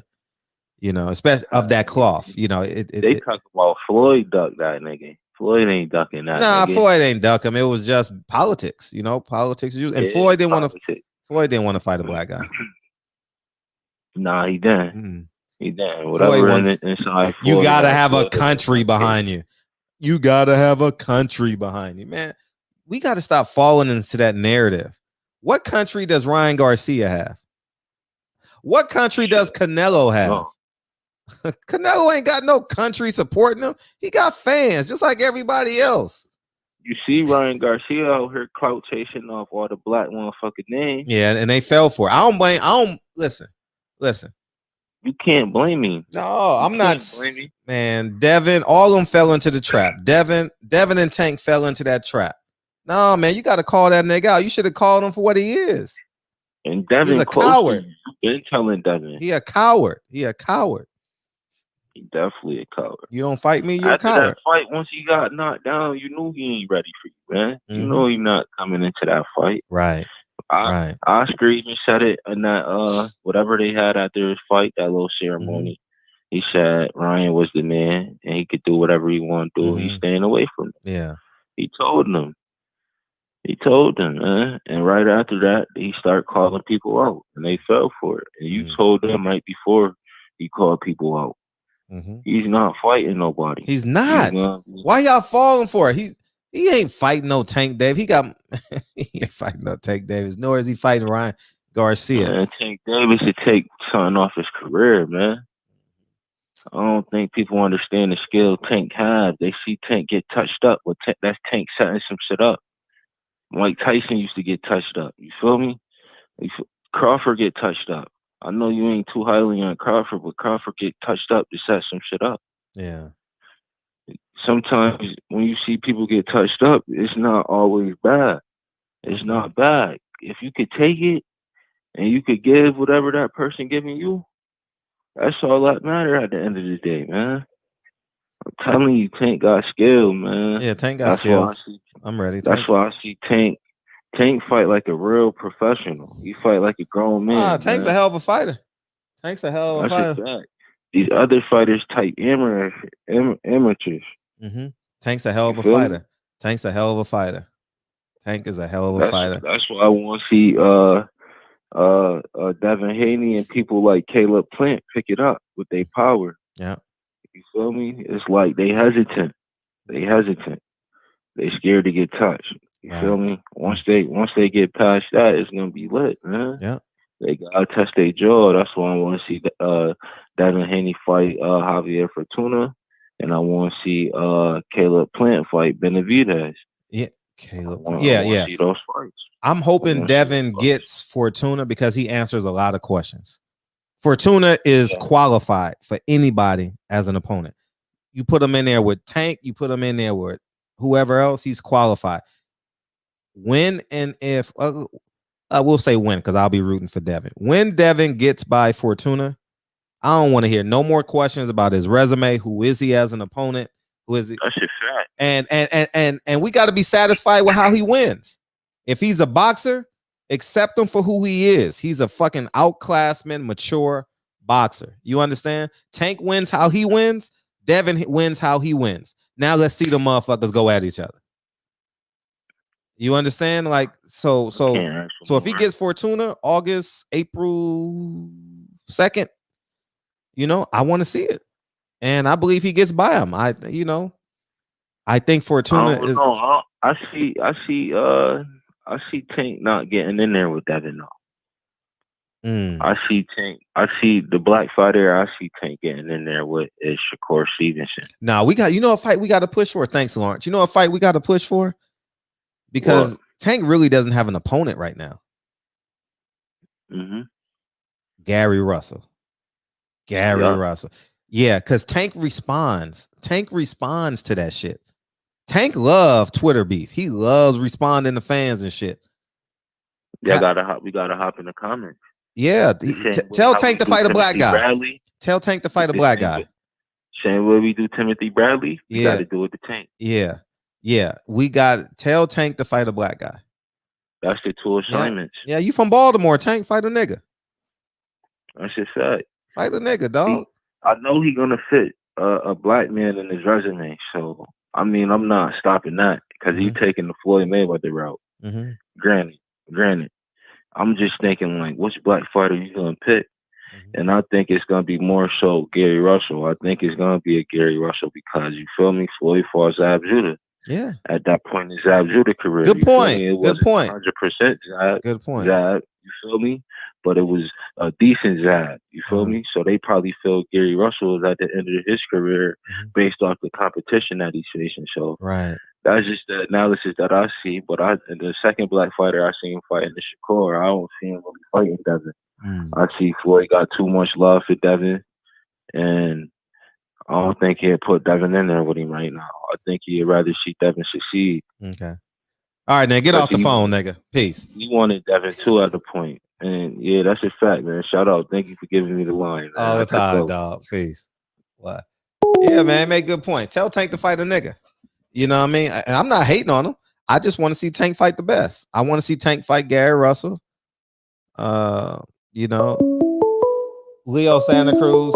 Leo Santa Cruz is a credible opponent. Just a little bit too small. You know what I mean? Just a little bit too small for me. You know what I mean? What's up? Ooh, Fred. God damn. So I was falling asleep behind the wheel, Fred. Oh, you driving? Hey, salute to that call. Yeah, I'm driving, man. I'm driving. I can't go on the beam, man. It's raining and shit. But look, salute to the caller, man, because you don't call all the time, but you always, give good boxing insight. I just didn't want homie to fall asleep on the call. You know what I'm saying? Like B&B. Nigga falling asleep, start snoring and shit. But hey, salute to everybody in the chat. I'm driving y'all. I saw y'all adding. I can't salute everybody added, but salute to everybody in the chat. Let's get it, Fred. Salute to Barbershop Conversations, man. All right, look. What y'all talking about? With Tank, Devin, who else we got? Gary Russell, Mr. Gary Russell. Get that man his proper respect. Shakur Stevenson. You know what I'm saying, bro? That's just 4 names right there. You know what I'm saying? 3 names, 4 names, whatever. Like, oh, I said that's 4. So we got a hell of a talent pool. We've always had a hell of a talent pool. You know what I'm saying? And I give you your respect, Fred. What I always tell you, when you're on point, you get your roses, man. You get your flowers. You said these boys don't really want to fight. None of them do. None of them do. Smoke. No, I'm not. They just blowing smoke. I'm not giving none of them an out. None of them an out. I don't give a fuck. And good.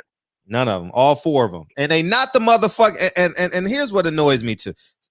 They are not Hearns, Hagler, Duran, and Hearns and Leonard. They are not them. All right, cut it out with that shit. Y'all niggas are so they're not even close. Hearns was the loser out of all of that, right? If I'm not mistaken. Hearns lost the most out of them 4, right? Yeah. Who's better than Hearns? Yeah. Who's better than Hearns out of them 4? Y'all better cut it out, man. Y'all better cut it out. Hearns got knocked out the most, I would say, out of those 4. Man, y'all better cut it out. Man, y'all better stop that shit, man. They not even close, dog. They not even close. I know. So, but continue. It's all you. Go ahead. No. Great point. Look, interject, bro. That's conversation. That's what? Barbershop conversations, man. That's how we do it around here. But you're right. You know what I'm saying? Unfortunately, cats are gonna say we hating. People in my generation, a little younger, they'll be, oh man, y'all niggas hating. No, niggas in the 80s fought. Niggas in the 90s fought. You know what I'm saying? It's not even about I don't even think it's about the losing, man.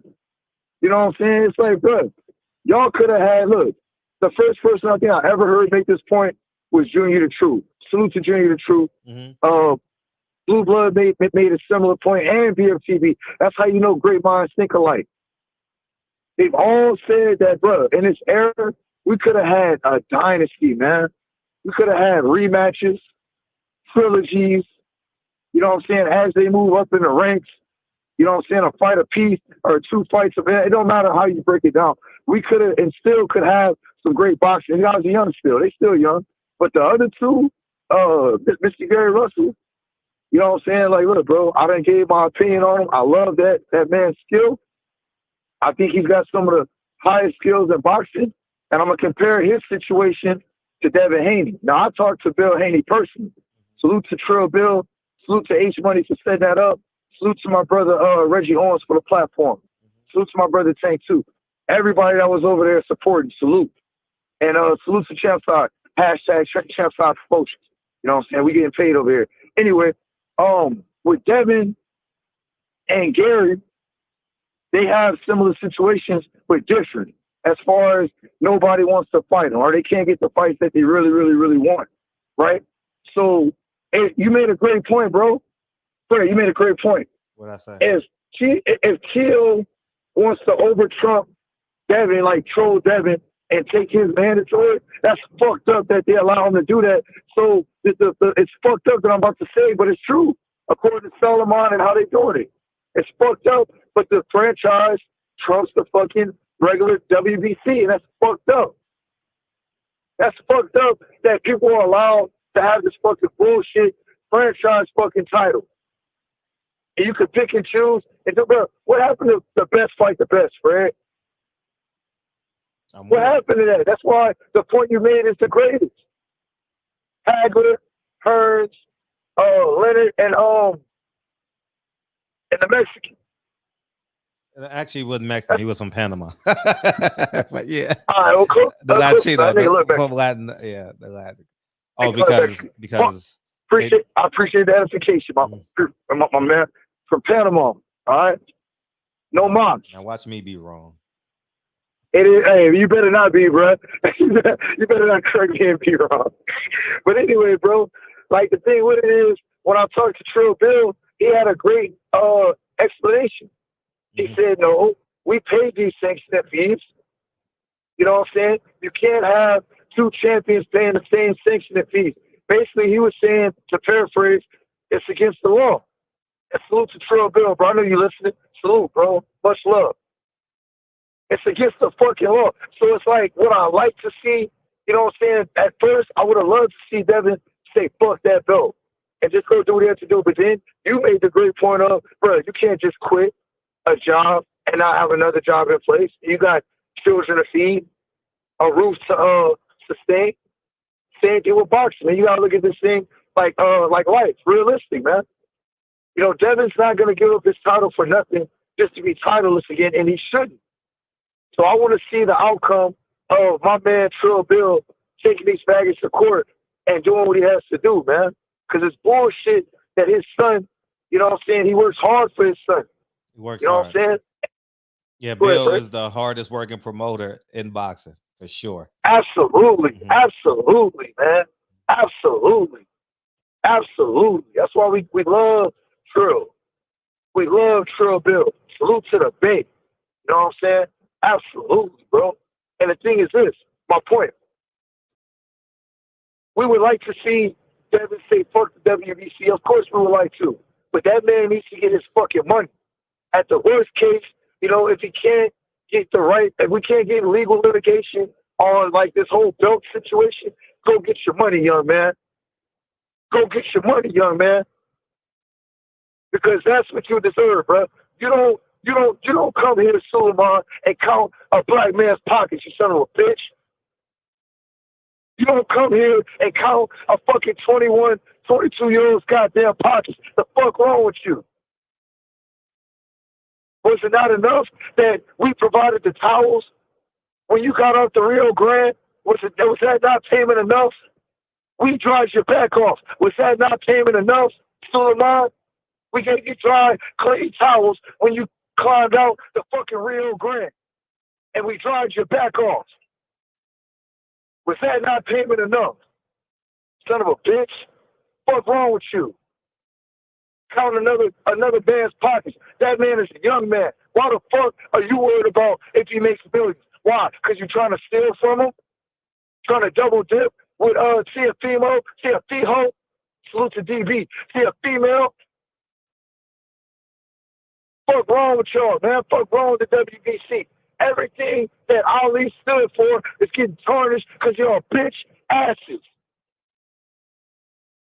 Everything that my brother, my ancestor, my elder, Muhammad Ali stood for, y'all wrecking his fucking legacy.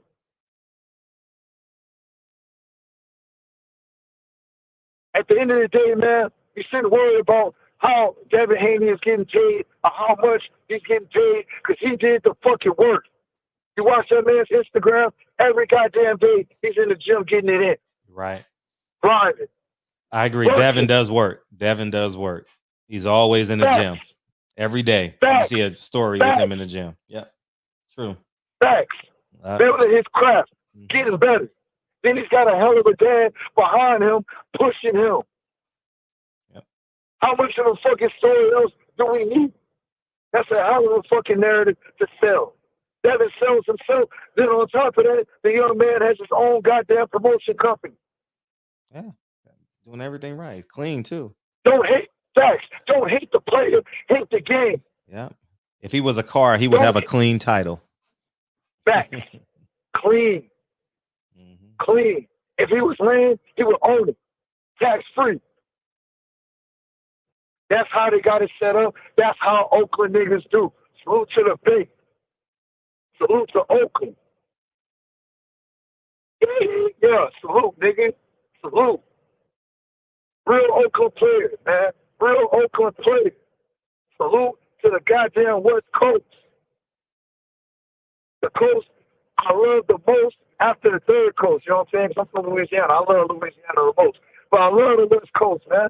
You ain't going to get no, bro, look, where else you going to get that at, Fred? Where else you going to get that at, Fred? Where else you going to get all the luxuries in the world? Best bit, you know what I'm saying? Big business, all that shit. You know what I'm saying? Devin done made his money and going to make more money. Yeah. Don't worry about what the fuck Devin doing, Suleiman. Why don't you get your fucking sanctioning body right? Because the IBS passed you up. The IBS is, in my opinion, the premier sanctioning body. On top of that, you got Errol Spence, Jermell Charlo, Barry James, and you don't recognize none of them. You're a fucking bitch, ass motherfucker. How the fuck is Derrick James not the trainer of the year? Matter of fact, how do you come behind and support a goddamn transgender? Suleiman, Jimenez, H-I-M, Fred. H-I-M, Fred. Jimenez, Fred. They let Jimenez fight a fucking woman, Fred. And salute to all my beautiful ladies in the chat.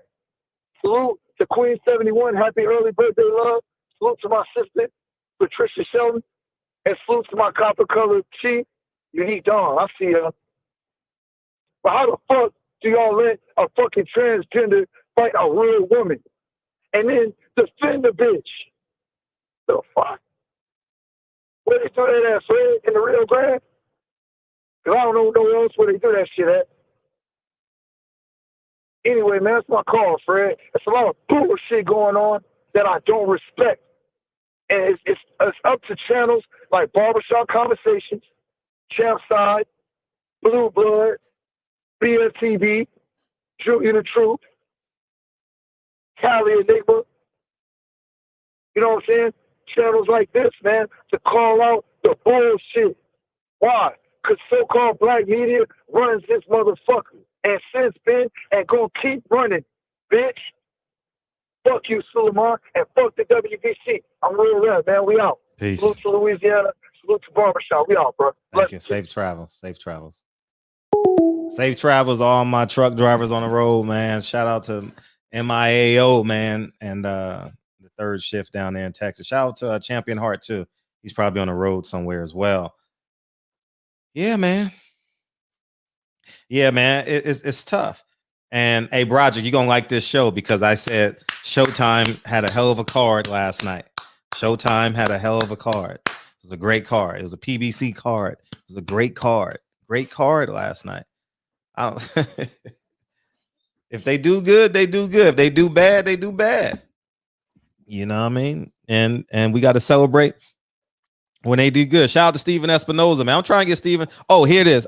So y'all go to and tell him stop ducking. Tell him stop ducking the barbershop. Tell Timmy we need 10 or 15 people to go to his last post and tell him to come in the barbershop. We need him, and he ain't working until February 20th. Might as well. They off. He might as well go. We going viral. Come on, Timothy Bradley. We need to go viral, man. Come on, we need to go viral. Hey, it might not be any call-ins on that show. I'm gonna keep it a buck.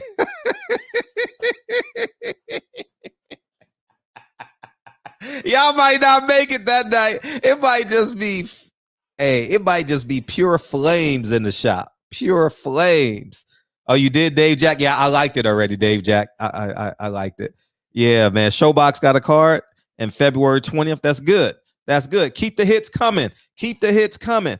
Oh, damn. AB going. Oh, damn, man. AB going up against Burchelt and what you call it? I finally say I'm gonna commit to a Burchelt fight, and now Adrian Broner is fighting on the same day. God damn. Damn. Damn. Damn. Oh well, because they got to look for an opponent for him, right? So that'll be cool. So February 20th it is. Hopefully they gotta. I already know AB's not fighting anybody, and he'll fight. He'll fight somebody. And I think he's fighting at 140 too. Hey, Fred, you dropped your bread when Bradley approached you. I did because I was buying a ticket. I was buying a ticket for the Wilder fight, and I told y'all the story. It was cool. Yeah, but they're gonna come on at the same time because Showtime. I mean, not unless I'm hoping that it doesn't, because I really am going to sit down and watch Miguel Burchelt fight. I've never seen Burchelt fight from round one. So I'm going to sit down and watch him fight. Y'all say TB says good. TB swears by him. So I'm going to sit down and I want to sit down and have my potato chips and whatever. How come black people say tater chips? Tater chips. Mama say, mama sa, mama boom sa. Tater salad, tater chips. You know what I mean? Pass me that envelope. That envelope. We say envelope, whatever. Yeah. Yeah, them top ranks yeah. So TB Tone Brown. So not Timothy Bradley, Tone Brown. Yeah. Yeah, he's definitely gonna get a light touch. He's definitely gonna get a light touch. So we'll see, man. It is what it is, man. But February 20th is let's see who we got that week. February 20th. Shit, I gotta get some fighters in for that week. We gotta get we got a good card. We got some dates we could fill in. We got Demetric Muhammad and we got Albert Hainsworth. But Albert Hainsworth is at 4 p.m. on February 18th. So that'll be cool.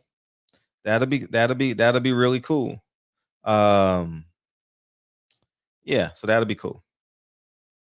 That'll be good. That'll be real good. So maybe we can get some fighters in that week to because that Adrian Broner, leave Ali Bonix alone, Fred. Yeah. Man. Canelo on the 27th. Oh, we got a good week that week. We got Brianne Chavez and Michael Thompson Sr. And that's the only day we can get them in because of the Lakers schedule. So that'll be good. So that'll be good. Albert robbed the NFL. Shit. Ain't no such thing as rob in the NFL. Ain't no such thing as rob in the NFL. The NFL ain't got no guaranteed contract. Shit. Shit, they can cut you at any moment. You can't rob them. You know what I mean? Who's on the Plant undercard? The kid out of Michigan and the heavyweight, Mike Coffey against somebody. Or Canelo out here pimping the game. He fought December, February, and is going to fight on Cinco de Mayo against, what's the other guy's name? Albert Hainsworth was Defensive Player of the Year one year, wasn't he? I know he was dominant for Tennessee, and then he went to got a big contract with the Redskins.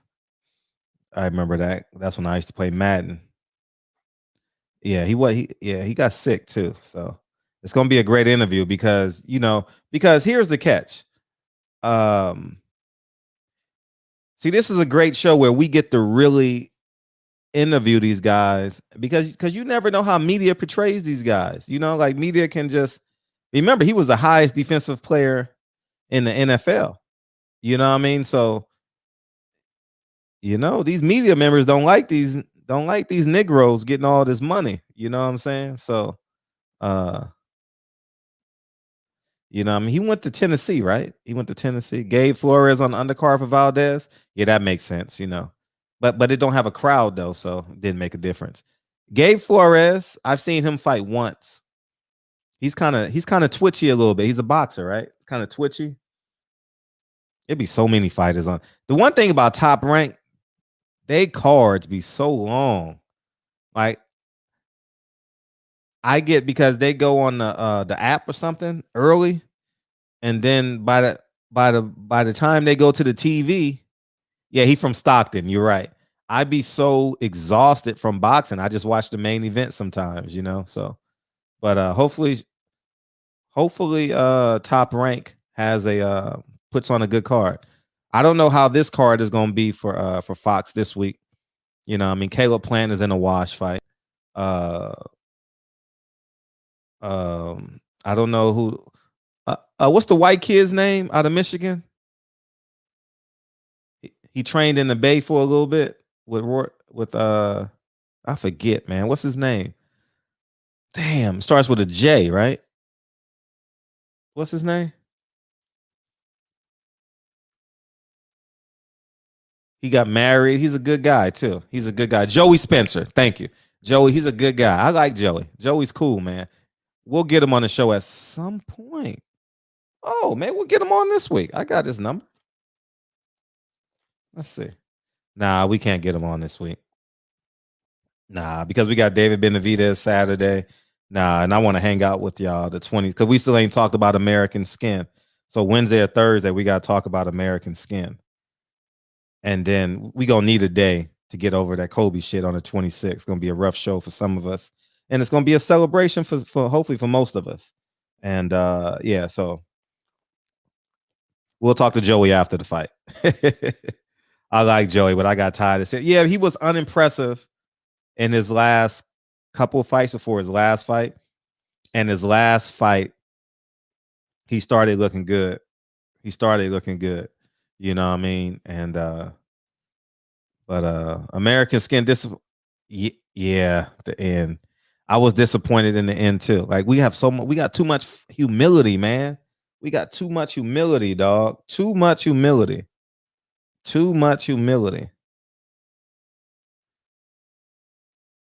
Somebody got to go to. All right, here we go, y'all. All right. I need y'all to tag me. Go to Timothy Bradley's IG and tag me. You know what I mean? And see if he'll come in the barbershop. I tried to get him on. I tried. Maybe he'll listen to the fans. Because we going viral. Timothy Bradley coming in here. Yeah. We gonna do a handful of million impressions. For sure. It's gonna be on Twitter, Instagram, Facebook, because y'all might see me just start using the N-word and all that shit in that interview. Nah, I don't. I'll stay the interviewer. You know what I mean? But it would be fun though. It would be fun because he gonna yell at me. You know what I mean? So yeah, let's get him in the shop, man. Let's get that dude in the shop. That'll be cool. If we get 10 people, we got one. Dave Jack already did it. So we need 9 more. Tag me and he'll know. Yeah. Yeah. He ain't gonna come in though. Yeah, I see it now. Yeah, that'll be cool though. Tag him in your stories. Do something. Why not, right? Where else we at? B DeBosch. B DeBosch, welcome to the show. Welcome to the show. Welcome to the show. Welcome to the show. Welcome to the show. B DeBosch, welcome to the show. We appreciate you coming in. Oh man. Yeah, that's so. Where else we got this week? DB went to Vegas. Oh, DB, you might as well call in now. Call in now. Let's go. Hang out for a minute.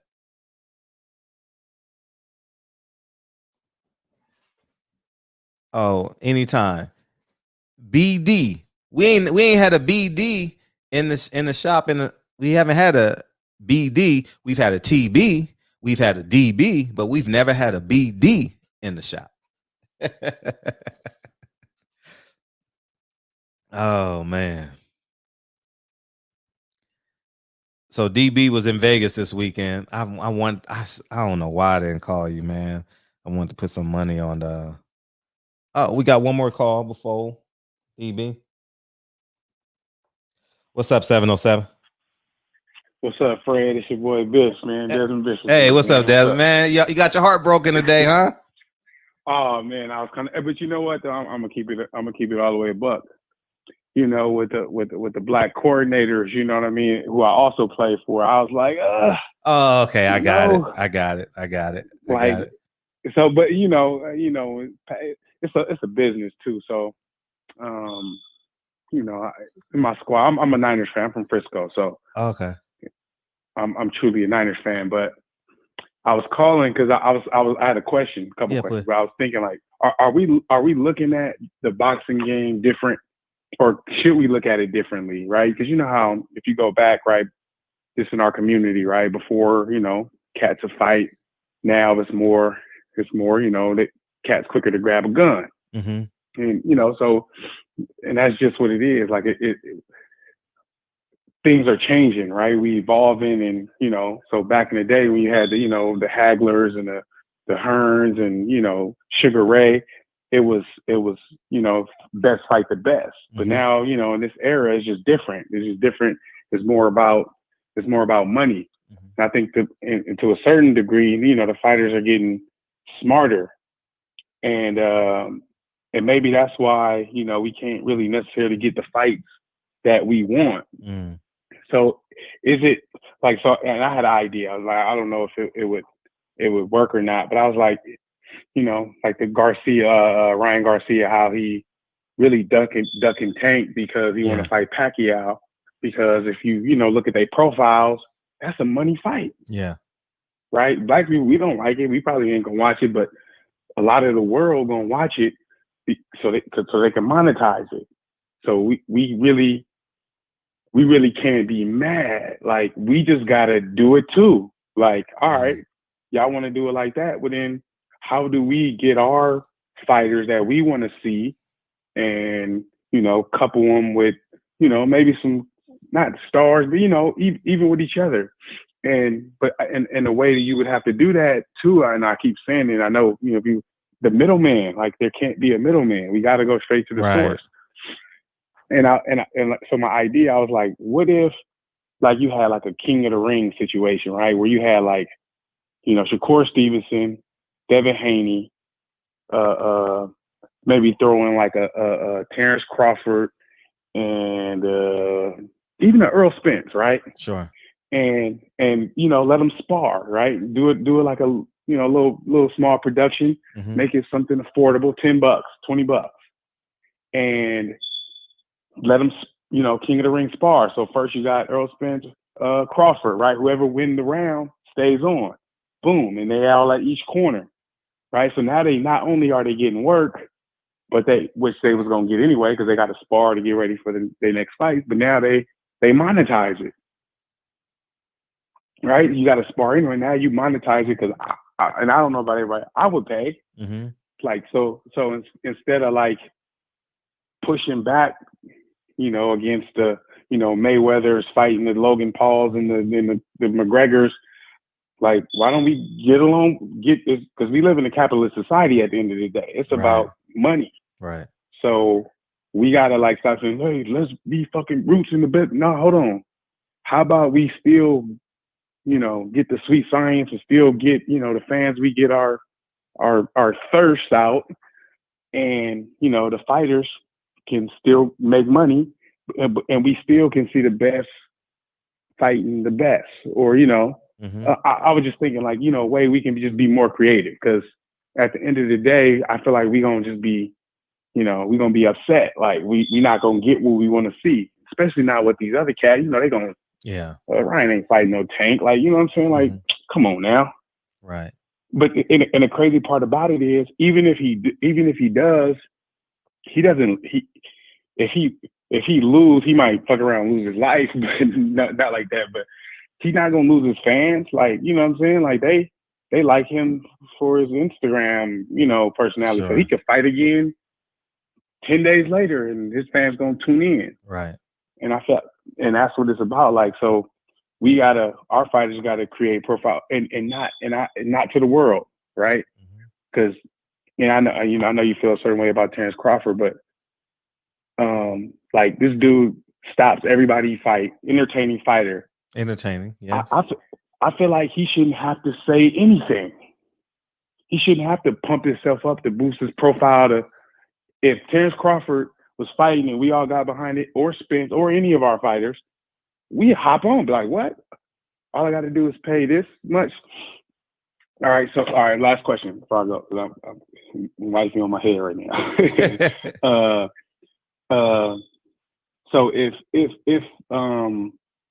the exhibition fight, or do you notice in the exhibition fight, is it the same business? No, you can do whatever you want. But it's just no belt. Yeah, you can pay to get it sanctioned, like how they did Roy Jones and all that. You can pay for it, but exhibition, you can do whatever you want. You can create your own rules.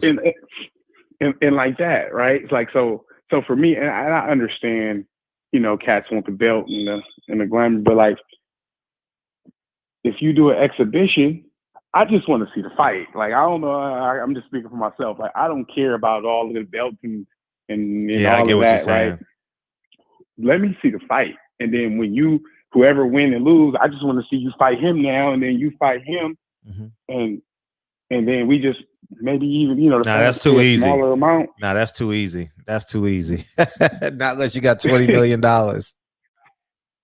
What'd you say? Not unless you got $20 million. That's too easy. You know what I'm saying? Well, the thing is, or right. So like profiles, right? So if Tank Davis said, I'm doing an exhibition versus Shakur Stevenson. Yeah, that'll be dope. That'll be dope. Next week. Yep. I got to. How many people do you think will pay? Thousands. Yeah, with the thousands. People love sparring. Like how, or even a fight, even like a I don't think they'll fight because their promoters won't allow it. That probably will be a breach of contract in some way. And even if it's not, they got enough money to keep you in court, and you'll just say fuck it. So they tie in. Oh man, that's smart of them. I mean, it's yeah, I guess so. But yeah, no, that's all I wanted. I just had to throw that out there, because I'm like, I want to see the fights and I really just got into boxing, so okay. I'm Googling, I'm looking, I'm like, oh yeah, I want him to fight him. That should would be good for boxing, like an all-star weekend for boxing. Yeah, see that would be good for boxing, an all-star weekend where you got all different types of stuff going. I don't know what type of activities you can do, but something that engages all the fans. I mean, that engages the fighters, maybe like a 3-on-3 tournament, or or something that engages the fans, and the fans can come and watch, and they can come and pay, and it'll be cool. You get the that'd be fire right there. Yeah, that'll be cool. But we ain't got a big fight though. We ain't got a big fight where we can plan it around, but something like that. Right. But yeah, no, I just had to throw that out there, and I had that question. I was just wondering, no, man. I appreciate you taking my call. I Oh, hold you up. I appreciate you.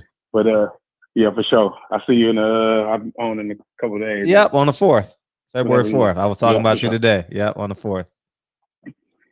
All right. Appreciate it. Thanks, Desmond. Yeah, no doubt. All right, one. Peace. Hey, Riff King. Hey, Riff King. I really want to hear you call in because I really, you know what? You know what we've never heard on this show is a Teofimo Lopez fan. I'm very interested in your perspective. Now, Box Fan Expo is just where you sell merchandise and you meet the fight. I'm talking about like some type of engagement, like All-Star Weekend. You know what I mean?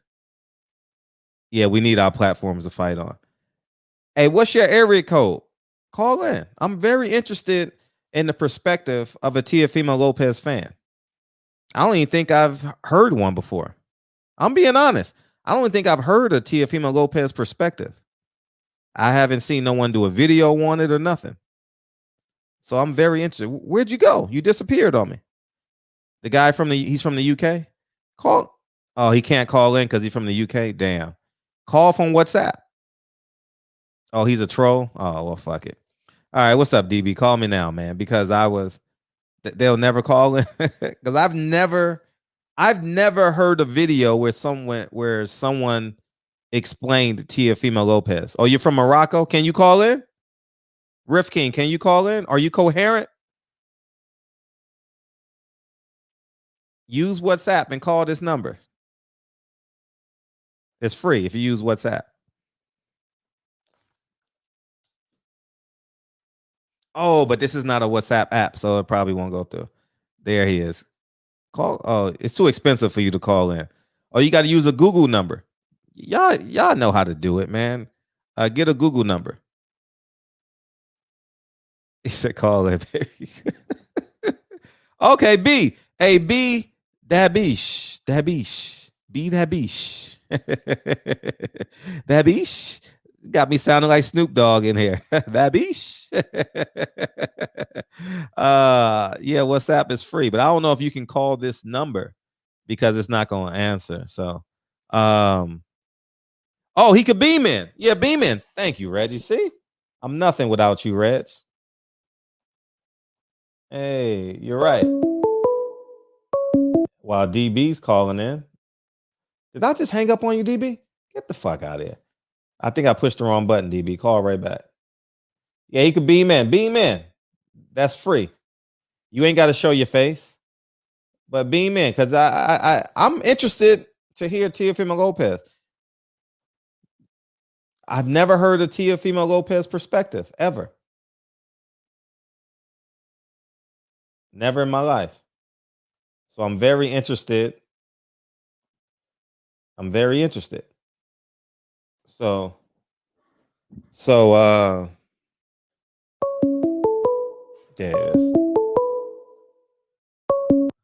Hey, what up, DB? Oh man, shout out to all the Teofimo fans. You know what I mean? Baby girl, go on and call in. We want to hear your voice. No, be the beach. Oh, so here you go. The beach. No. Oh. First off, yeah, you funny. Look at the thing. Be that bitch.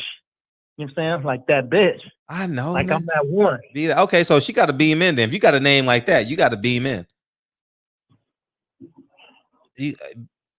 Click that link I just put in the chat. It'll answer every question you ever need.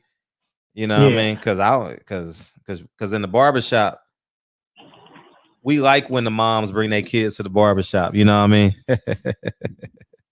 Absolutely. Yeah, I want baby girl from Morocco to call in too. Oh yeah, Morocco, call in. Yeah, call in, Cupcake. We want to hear your voice, Cupcake. No, I know you're not a TO fan, but we want you to call in just to say hi. You know what I mean? Because we feel free to call in, B. Call in. Yo, B, you ready? What's the deal, B? Call in, man. Oh man, so yeah. Come on, B, call in. Yeah, we want to hear it. Mm-hmm. Let's see. And I would love. So if we got a Teofimo Lopez fan I know y'all be like, no, you guys are welcome. You guys, I haven't heard. Maybe I need to expand my damn subscriptions on YouTube or something, because I haven't heard no one defending Teofimo Lopez or anything, like, you know what I mean, as it pertains to what he's doing and how he's doing it. I do think that he's moving differently. You know, I thought he was like that dude, you know, like he'll fight anybody, and you know, I mean, he was gonna run through everybody, but now he's turned into the businessman. Yeah, his name was what, the Takeover, man. You don't stop it. He's called the Pump Fake now. Yeah, the fake over. Yep, I already knew that. As soon as you say call in, people disappear. They do, man. They do. I ain't heard nobody defending Teofimo, but it'd be so much content in the LDBC that I got to start branching out. So y'all got to DM me some channels, man, to go look at, because I honestly don't know. I don't know anymore. I honestly don't know. These dudes be so confused, though. I try to watch a few of them, like just, you know, like an algorithm will create something. So, you know, we got so many channels of affiliates that we, you know what I'm saying, that we really fool with. And so, you know, and everybody's got videos. If somebody, 15 people don't do videos, 35 other ones doing videos. So there's always something that's there. But, you know, occasionally they'll have something else that'll sneak in, especially if you type in, you know, a specific search for something. Yeah. But I seen this dude from the UK the other day, man. It was a brother. And man, it's crazy how these dudes from the UK, they hate Black American fighters. He was Black himself, but they hate Black American. I mean, I can't say all of them, but you know, but man, this dude was just going in on Deontay. He was going in on EJ. He was going in on Gary Russell. Like, he was that shit was crazy. Yeah, I haven't heard no one defend how. I mean, when I say no one. You know what I mean? You got my word. I don't know what that means. You got my word. What she said, she gonna do something for y'all. That'll be cool. Keep doing it, baby girl. Keep doing it, baby girl. So yeah, I just, ever since he got the belt, he's moving kind of funny. You know, I saw the video on Ellie's page, but I haven't seen no one like breaking down how he's doing. You know what I mean? I got to see it. So that'll be cool. By the way, Drew had a good show today. Yeah, I was driving back, man, so I didn't. Oh, it was good, man. He had Frez Akendo. Got me excited to have Frez Akendo in here. Frez Akendo, his Glock was loaded. You know what I mean? So we're gonna have him in, and in 2 weeks from tomorrow, and so it'll be cool. Back at it, huh? Yeah. March is filling in quite nicely too. So where PD at? I haven't seen her in the chat all night. Who? PPD. Oh, I haven't seen her. No, I haven't. Maybe she. Yeah. I'm not talked to her earlier, but I haven't seen her in here. Okay. Yeah, she probably out and about. Yeah. PPD, where you at? She listening. She just saying in the chat probably. She got everything. She keep her eyes and her ears peeled. PPD. You know. Yeah. And Jarvis ain't in here. Jarvis been missing. He's been MIA the past 2 weeks. Yeah, I think he's just hustling and working hard. Yeah, because he works third shift. Let me see. She said Drew Titan LBC is how I know about this channel. Oh, I appreciate it. Thank you. Be that bitch. Well, I'm gonna tell you about this channel, BD. The women here, they all beam in. Facts on facts. So when you're ready to beam in, you got to beam in. You got to introduce yourself to the chat. You know what I mean? And we'll make you feel right at home. We got a birthday for Queen 71 on Tuesday. You know what I mean? She gonna put a cash app in there. You know, we gonna buy her a few cups of coffee, lunch, dinner, all that good stuff. Tuesday. No pressure. No pressure. Oh, she said that? Yeah, being funny. Oh, okay. Yeah, no. Oh, okay. Yours is faster than mine. And so yeah, Queen 71's birthday is Tuesday. I have it on the calendar, actually. Yep. I'll be writing it down when y'all be talking to me. Wait, what she say when you sent the beam in? She said she couldn't connect or what? She's not gonna beam in tonight. I'm a Loma fan, but he's not undisputed and need to shut the fuck up. Texas. Oh, welcome to the show, man. We got a new one. I never seen you. Welcome to the show. Texas Bulldog Boxing. Yeah, man. I want someone to come in. Like, I need, because I don't think his dad will come to the shop. I don't think his dad come in here. You know what I mean? I don't think his dad can handle I saw his dad. What show was that on? Was it the Boxing Voice? Or was it Ellie? I think it was Ellie. I saw him that's about it. Oh, you coming to LA? Oh, that's dope. You coming to LA? Oh shit. Who said that? Queen 71. Is it a girls trip? Or because if it's a girls trip, DB got you. You know what I mean? You know what I mean? DB got you. Yeah, he's definitely a great host. Yeah. She said she'll be in your state this coming weekend. She'll be here for the weekend. Well, DM me and I'll forward it and we'll make it happen. Make sure y'all squared away, taken care of. Got some good places to eat. Mm-hmm. Yeah. That's cool. Somebody came. Patricia Shelton came and she ducked us, DB. Patricia Shelton ducked us. She was way out in the IE though with her family. So yeah, she ducked us. Yeah, she ducked us. But she did sneak over here and go to the Staples Center and I think in the Great Western Forum. So yeah, she did duck. Yeah, she ducked us. You know what I mean? Patricia Shelton, you don't want that smoke. You don't want no smoke.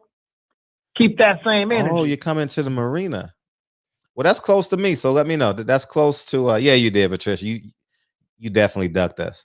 Queen, definitely that's close to me and DB are about 5 miles from the marina. So yeah, that's real close. Literally. Hop on the 90, take Sloss into the 90, we'll be right there. Yeah. And said the 90 lets you it ends at the marina. All right, you'll be there in the spring. Who you coming with? You coming with your daughter or you coming by yourself and you going to your family house? Patricia. I like how we just be having conversation with one person in the chat.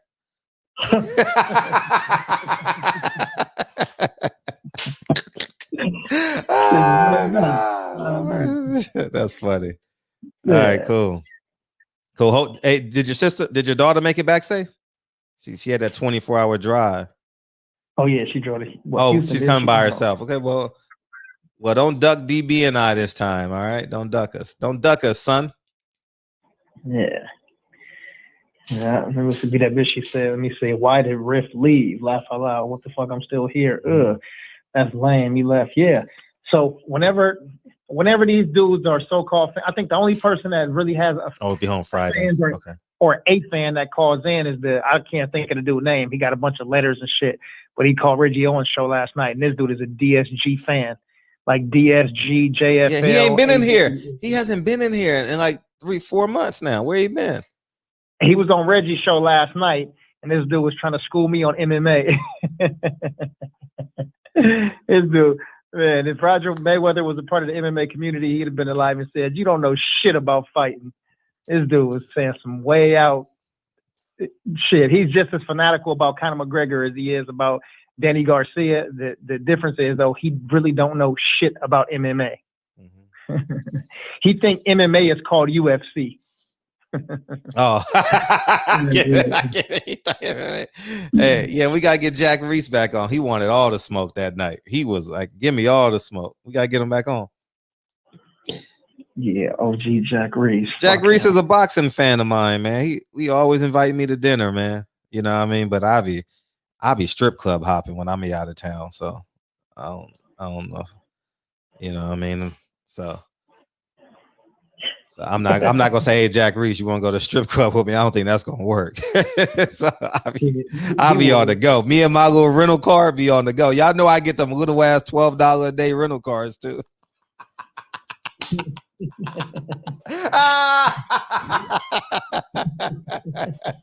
Yeah. So, man, I'll be strip club hopping, nigga. Hey, soul food and strip clubs, man. That's all I do when I be going to these fights, dog. Soul food and strip clubs, man. I ain't even lying. Well, y'all know because y'all see my stories and shit when I go out of town. But yeah, but it ain't gonna be happening no time soon. So man, you know, it's crazy when I was working at Bally's and working at Gold. You know, I'm like the young executive there, and I was a part of a Rex Roundtable group with some of these dudes, and you know, I'm the representative for Gold's Los Angeles, Southern California group, basically. And so we would meet in a executive roundtable, business roundtable, and everybody there was like white and over 50. Because most of the dudes that I was there with, they were like VPs that had been with the companies for a long time. Some of them were like gym or spot owners. So we'd meet and it'd be probably 50 of us, 60 of us. Sometimes we have a small group that's probably like 25 to 30 people. But we meet first, you know, go through everybody's books, finances, blah, blah, blah, help each other with, you know, marketing information, marketing tools, advertising and stuff. And after the meeting for about 5 hours, then we would meet for dinner. And after dinner, then you do whatever you want to do. And you meet the next day back at the conference room. And so I'm like, damn, okay. And each one is in a different city. So for example, let's say if Reggie is, you know, over there, and then let's say you are in Harlem and, you know, Mir's in Oakland. Every time there's a meeting, we would go to the next person's town. You know what I mean? So we were all over the world, actually, not just the U.S. But I would be like, all right, fuck it, ain't nothing for me to do in these towns. I don't know nobody. You know what I'm saying? So I'm finna hit the little strip club and, you know, see if I could earn something, you know, make $1 out of 15 cents. And so the first time I go in the club by myself, I go in there, have a good time, you know, crack something, of course. Next town I go to, the same thing. By the time I got to the third town, one of the old dudes, you know, big belly, white dude, about 56, cool cat though. He's like, yeah, where you going? I was like, I don't know, man. I'm probably just going to hit a bar. I didn't want to tell him I'm going to a strip club. And he was like, I was thinking about hitting a titty bar. You want to go? I'm like, that's not really my thing, but I'll go with you. And took this dude, man, shit, it was a good thing I went with him. This dude paid for about 15 lap dances. He was like, yeah, I just want you to have a good time. I'm like, yeah, I'm having a great time. Keep spending. And, you know, he did what a man's supposed to do. The next morning when we went to the conference, you know, he went, shook my hand. How you doing this morning? Sat down and kept his mouth shut, you know. And then every time we would go, because we would go every other month, it just got bigger and bigger. Finally got to the point where shit, it was like 15 of us all going to the club. You know what I mean? And yeah, we was having a good time. But my point is, you can ask Jack Reese, because you don't know what the fuck he'd do. As long as you keep your mouth shut, he'll go in there. He gonna go in there and make it do what it do, baby. All right. Yeah. Yeah. Yeah, good. I love those. Let's see. Yeah, man. So I went out in Vegas. How was Vegas? It was cool, man. Stayed over at the Four Seasons. It was cool. I mean, I don't really give a fuck about those rooms because I'm just gonna go in the room and go to sleep. You know what I'm saying? So people, where you staying at? I was over by this. I mean, I don't fucking know. I know I know what the Luxor look like, and I know Circus is for kids. Everything else is in the middle. I don't really know. But yeah, man, that shit was cool. And watched the fights over there. And by the way, man, good fights. Good fights. People bet, man. They had a good time. Dustin Poirier knocked out Conor McGregor. Did you bet on Dustin? I did. You did? What was his odds at? He was plus 75 underdog. Oh, okay. Yeah. So I mean, it wasn't nothing major, but shit. You know, yeah. I just put the link in the chat so everybody want to see Conor McGregor get knocked the fuck out. I just put it in the chat. Yeah. Comment.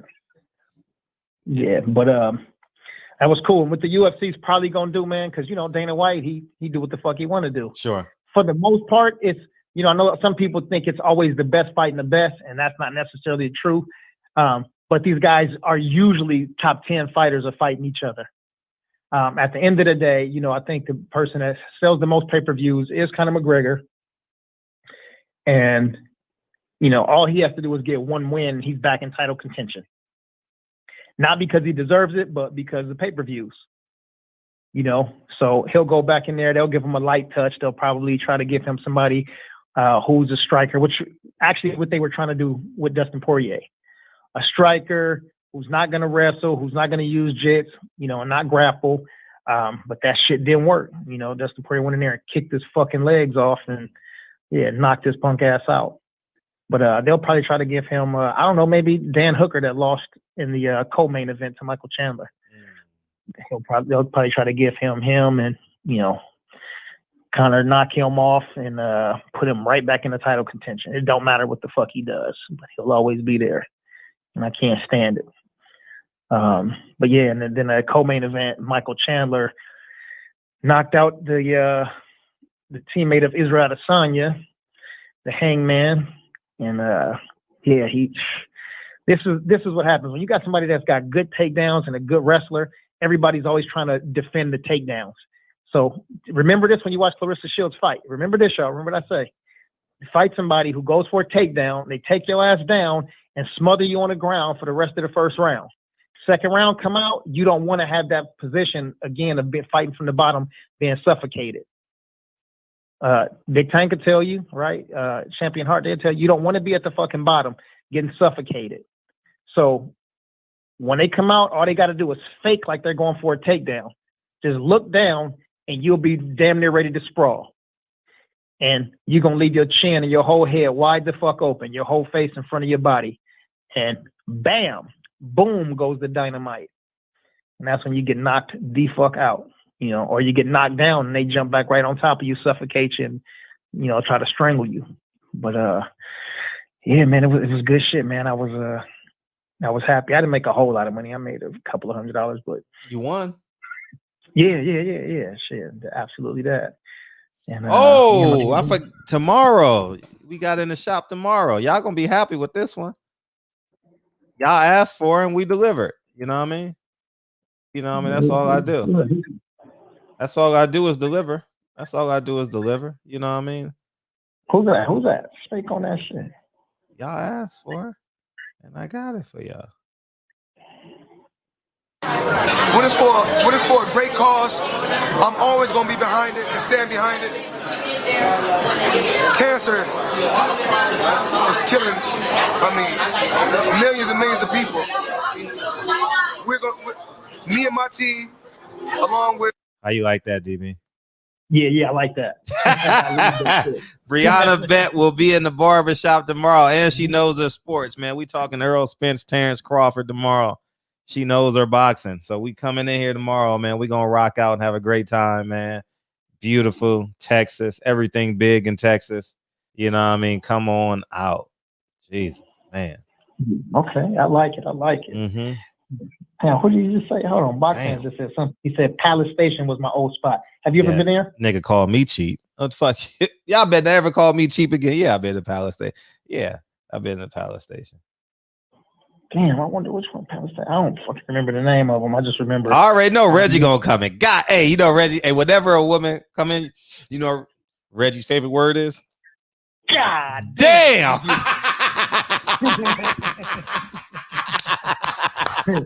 God damn, you beautiful. Oh, God. Hilarious, dog. Hilarious. Hilarious. The family today, man, before I came back. What happened? Did you? I said I was down there. I fucked with Reggie and the family and shit before I came back. Oh, you gotta hear it one more time. Gotta see it one more time, man. Hey, shit. Hey. God damn, you gorgeous.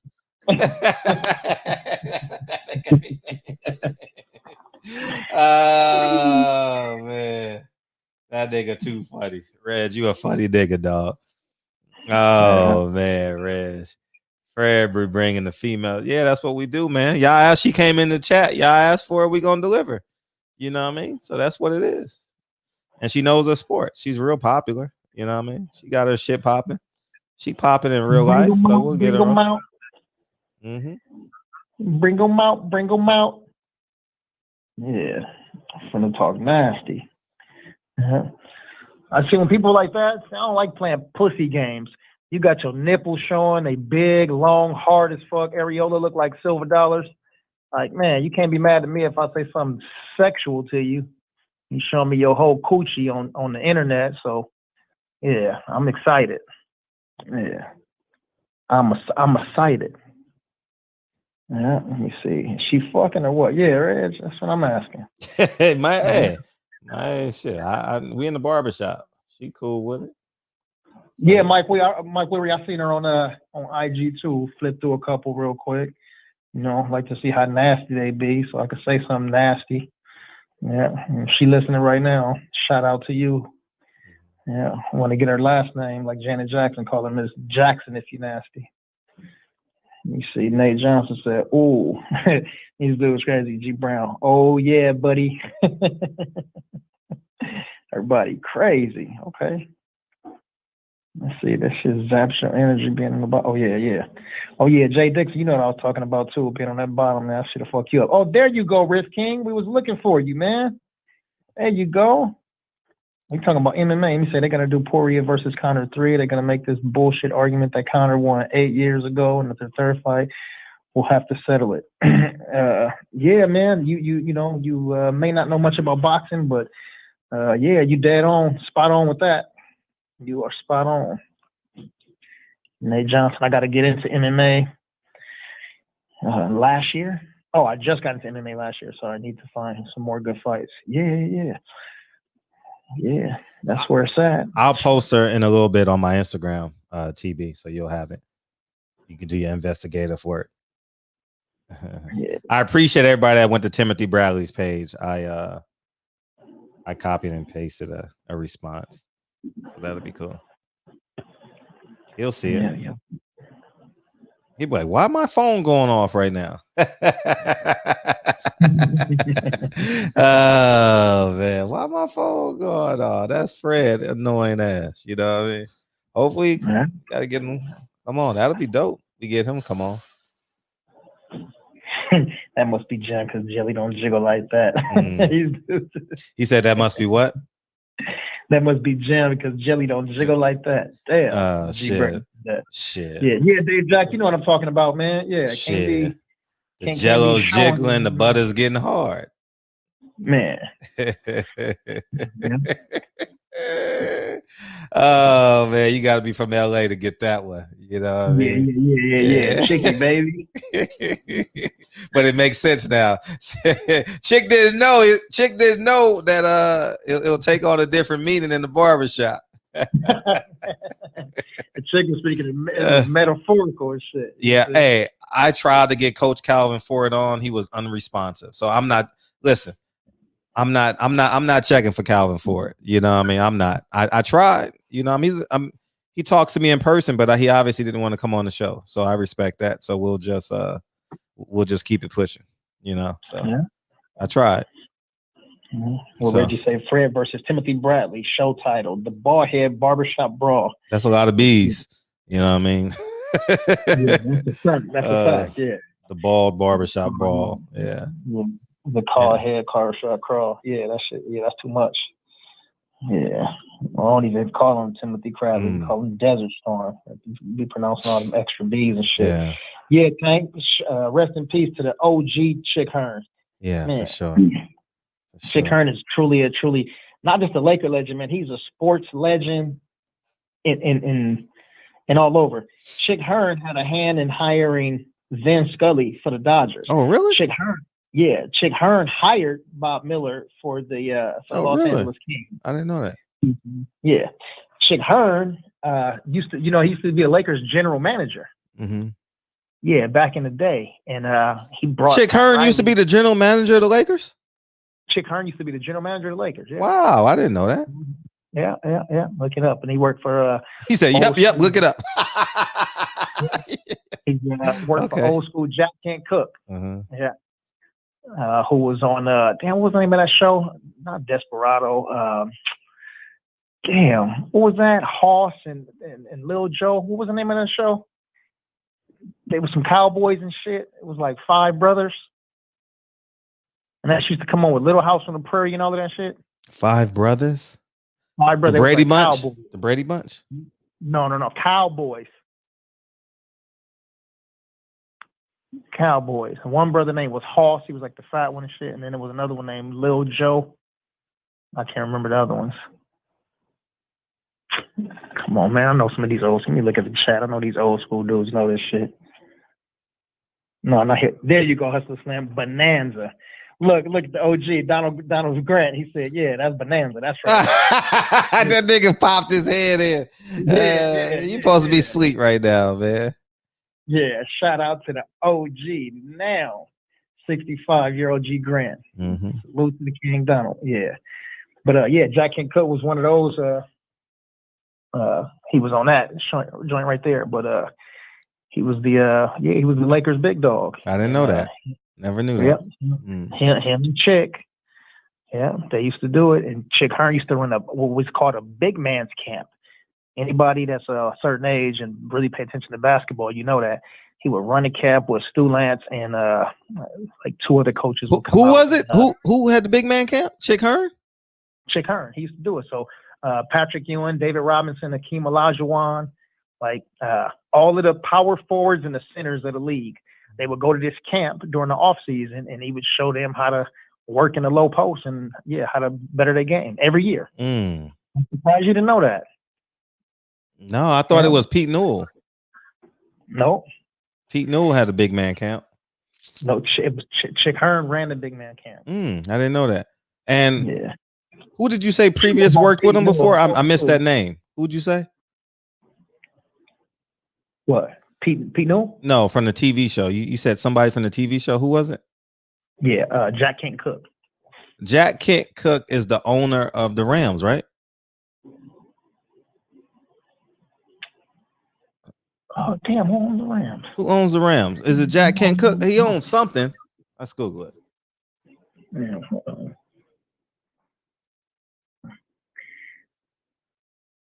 got me working day and night. Jack Kent Cook is American business salesman. Cook was very successful, eventually becoming partner network of radio station, newspaper, Canada. Cook moved to Los Angeles, built a business empire broadcasting professional. Cook is the owner of the Washington Redskins and the Los Angeles Lakers, the Kings, the Wolves. Yeah, he sold it to Jerry Buss. Dr. Buss, I believe in 1976, probably somewhere in there. Yeah. Yeah, damn. How the fuck did he was owner of the Redskins, the Lakers, the Kings, the Wolves. Yeah. God damn. Yeah, that's right, Mir. You know that. Yeah, that's right. Woo. Yeah, but so OG man, legendary. You know what I'm saying? Yeah, but Chick Hearn, man, he was he said the lexicon. He said he bringing them out right now. Hey, Take bringing out the diction tonight. He said the lexicon. Damn. I've never used that word before, but I knew what it meant. So this week, the word of the day in the barbershop is lexicon. Reggie Owens, the word of the week is lexicon in the barbershop. Find a way to use it. Hey, this nigga gonna come. Hey, Brianna Bet. So I've been thinking that I just want to vibrate on a higher frequency and write these words of vibrations, and I think that you have the ability to expand my lexicon, and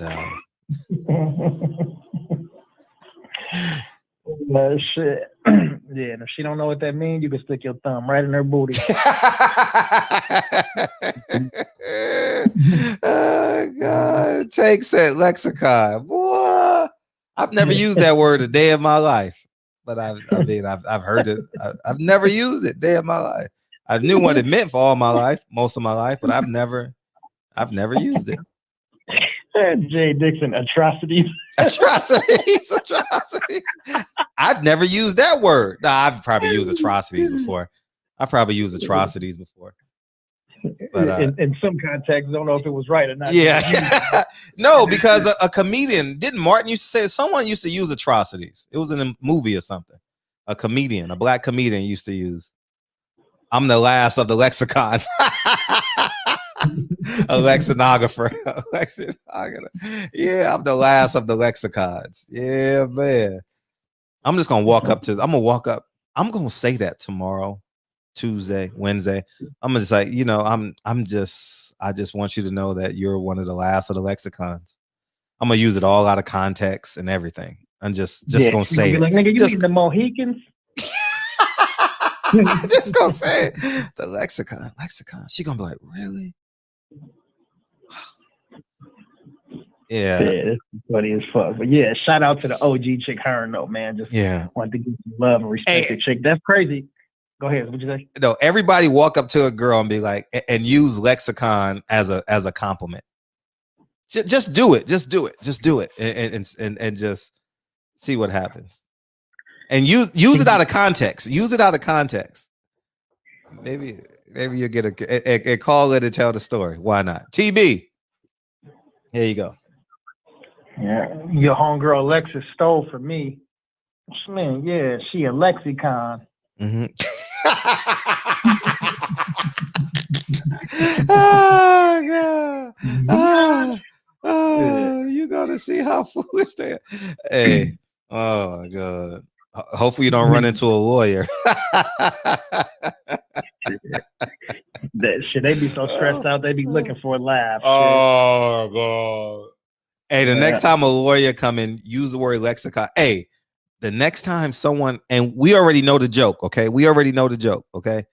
The next time someone calls in that, like, that's a scholar. Oh, we do have a scholar coming in March 8th. We have a scholar coming in. Someone used the word lexicon out of context. Or, just just do it. Just do it. Somebody call in and use the word lexicon. That's gonna be funny. Oh my God. And see if they correct. I'm sorry. Go ahead. Nothing. These chicks be fake, trying to be fake smart and shit. So no matter what you say, they smile and nod in agreement. Because it sounds like a compliment. It sounds like, man, you a lexicon. Really? Yeah, that means you're out of this earth. That means really? That means you're one in a lifetime. Really? You're a lexicon. Girl, he called me a lexicon. A lexicon sounds like a compliment, though. You know what I mean? Like, you a lexicon. Oh man. Man, so tomorrow we got Breon Bet. And then Tuesday we have the Kobe stopper. Yeah, that'll be fun. The Kobe stopper. Ruben Patterson. Have some fun. All right, cool. Did you put the link up there for the donations? I totally forgot. Damn. Let's see where we at now. GoFundMe, man. Make sure y'all go to the GoFundMe. I got to do this at the top of the show. We got 1645 in there. We having this show whether y'all like it or not. So y'all might as well just donate and be a part of it. You know what I mean? 1645. So that means we need 3355. We need 3355. So we'll be solid. Yeah. And right now there's 155 likes. I think we're gonna get to easy 180 if everybody hit it, because we got 174 watching and 155 likes right now. So everybody can hit the like button real quick. That thumbs up, the gray one right in the center of your cellular device. You can tweak these algorithms and help with the visibility of the show. Yeah, Bo Slick, you really know him because you spelled his name right. Hey, who was supposed to link me up with Bo Kimball? I want Bo Kimball to come on the show. He was a lottery pick from the Clippers. You know what I mean? I'm interested in the story. He bought a lot of property in Philadelphia. I saw a documentary on him. By the way, I saw a documentary after the fights yesterday. I saw 2 movies after the fight. I forget, it's called Shy something. And I also saw American Skin again. Oh, my candle's done.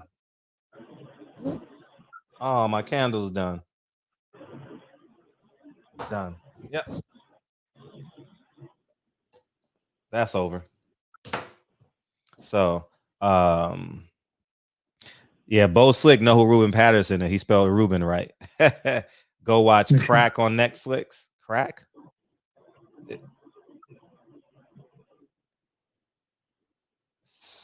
Crack. Okay. Is it on crack in the 90s? I like those 90s documentaries though. I like them. Yeah, Bo Kimble went to LMU. Yeah. Every lexicon that like button. Everyone lexicon that like button. Yeah. Hey, lexicon is the new verb in the barbershop. See, take you starting something, man. Lexicon, man. Niggas, hey, do it to a fighter. Nah, I don't think. Nah. I think we're going too far because we're gonna think of them different. You know what I mean? I don't want. You said we going too far. Hey, we gonna be like, I'll be sitting here like, damn, he got this nigga. Oh man, Fred, the guy who was on Drew Titan that was capping for Teal Saturday kept using the words out of context. I was in the chat correcting like that's not what that was. He kept ignoring me. Oh my god. Oh man, that's funny. That's funny. That's what they do. Yeah. That's funny. In the meantime, between time, y'all go to the y'all go donate. Yeah, okay. We can hit a couple of more likes. Make we get some more likes real quick. Bumped up 13 real quick. Still need a couple of more, 16 more to make it nice and even. Reggie Owens, you going live? Yeah, I had fun with Reg today, man. Did y'all go weed or something? No, we just at his spot, just chilling and shit. Alleviate, that's like a synonym for like filibustering, right? Right? Just wasting time. You just talking just for no reason, right? All right, Reg said no lie. I think so. Yeah, Alleviate. That's what it's called. Okay. I've never used that word. As a matter of fact, I think I used to use that word in college. Alleviate. I think I did. That's how I think I remember the word. But I ain't used it in 20 years. Hey, we should pick a word of the week and use it on our guests. It does, right? Thank you. You said this one, yeah. But I don't want to. Nah, we can't do that, man. We can't do it. Nah, that wouldn't be right. That wouldn't be right. It's the barbershop. Okay, it's the bar. But they got to be cool enough, man. You know what I mean? Because that shit can go. Well, who gives a fuck, right? No, I mean not who gives a fuck like that, but you know what I mean. Palaman Huedo, Hutado, Hakuma Matata. Welcome to the barbershop. Racist is the worst. Okay. But what was the name that you just said? Palaman Huetado. Oh, that's the person there. Okay. Oh, I don't know what he said. He's new to the chat, so. Welcome to the show. Fred, open them books up. Oh man. So why not say blow V8?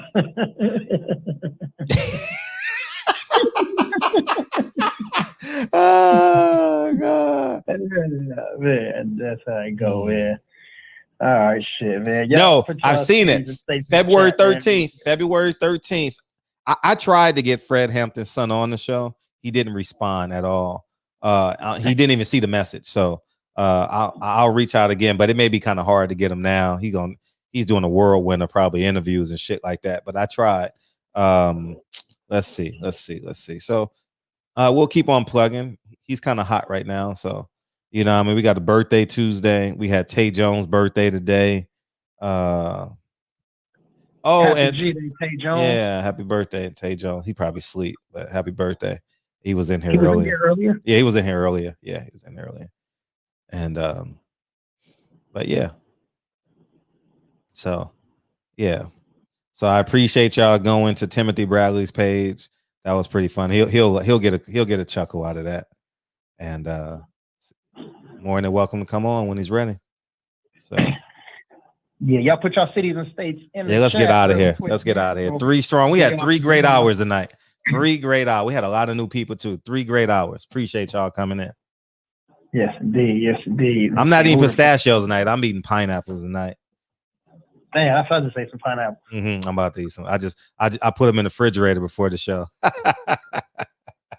So I was like, I'm gonna eat some pineapples today. So yeah, some diced pineapples. Palimon, where you from, bro? You from Mexico? What part of Mexico? What part of Mexico you from? Mexico. ¿En qué parte? ¿Qué I know. I had ciudad? his boss on. That's right. I did. Ben Israel, shalom, bro. What's up with you, man?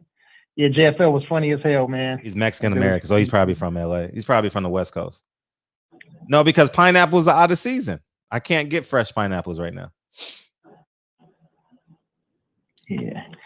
All right. So shout out to Palimon Hurtado. And then here we go with this idiot in here. Yeah. Got it down. Yeah, that's cool. He stayed up, but you know the most beautiful thing is, no matter where he's at in the world, it's midnight. He stayed up. He stayed up to say that. He couldn't wait. And and he spelled it wrong. He forgot the R. He forgot the R. We should let him come back and respell it. You should come back and spell it again. You spelled it wrong. You waited 3 hours and you misspelled the word. Damn, man. Incredible. Damn. Okay, Palimon from down here, he's SoCal. He said he's from Anaheim. Okay. Shout out to the Hurtados in Anaheim, California. Be that bitch in the building. Be that bitch. Thanks for coming through the shop. And we look forward to seeing you beam in and talking some shit with us too in the future. Yeah, and somebody who's a Teofimo Lopez fan, call in, beam in, because I'm interested in y'all side of the story. I ain't lying. I'm not making shit up. I'm dead ass serious. I'm interested to know, like, I mean, you send the contract? Like, I don't know. Oh, man. Yeah, let's see. All right, got the brother P Good in the building. He said, Riff King, 24G, he said, Riff King, you a racist. You are the racist. Yeah, Lawrence Williams in the building. 24G, we got Cat. P Good, I see you in here. Yeah. Hey, you know what? He was waiting for that moment. Who, Mauricio? Yeah. Yeah, Mauricio. Let me see. 24 Jeezy said Raymond Ford outboxes Gary Russell. I don't know about that, homie. But yeah, you entitled to that. You know what I'm saying? And my own brother. JJ and Big Bear. He having a good time. Jarvis and Big Bear having a good time. Okay. But he just said something to you? He just posted on Instagram. Oh, okay. There you go. Riff King, that's an inside joke for the barbershop, man. You're not a racist, man. Unless you. Well, he'll catch up. Yeah. No, somebody said that, and he asked him why. He's gonna get offended. Don't want nobody. Oh no. Every show is attached by a string, so you know what I mean. We just build. It's like watching a Marvel movie. There'll always be references to previous shows. Yeah. You know what I'm saying? On your left. Let's see what nerds catch that. 24 G's. He said Ford. All right, cool. Mr. Vegas, I'm gonna catch you next time when I get out there, man. You know what I'm saying? I was just wrapped up and having a good time. But I got you next time. Let's see. P Good. Salute. Let's see who else in there. Why not? He said it's hard to argue for the hoes with Lopez. Yeah. Man, he ain't got none. Hustler's home. I see you in here. He late, but he said P's from Lexington, North Carolina. Okay. You in Lexicon, North Carolina, huh? Right on. All right. That was a good one. Phantom Brawler. Yeah. He was waiting for that moment. You are the one who are racist.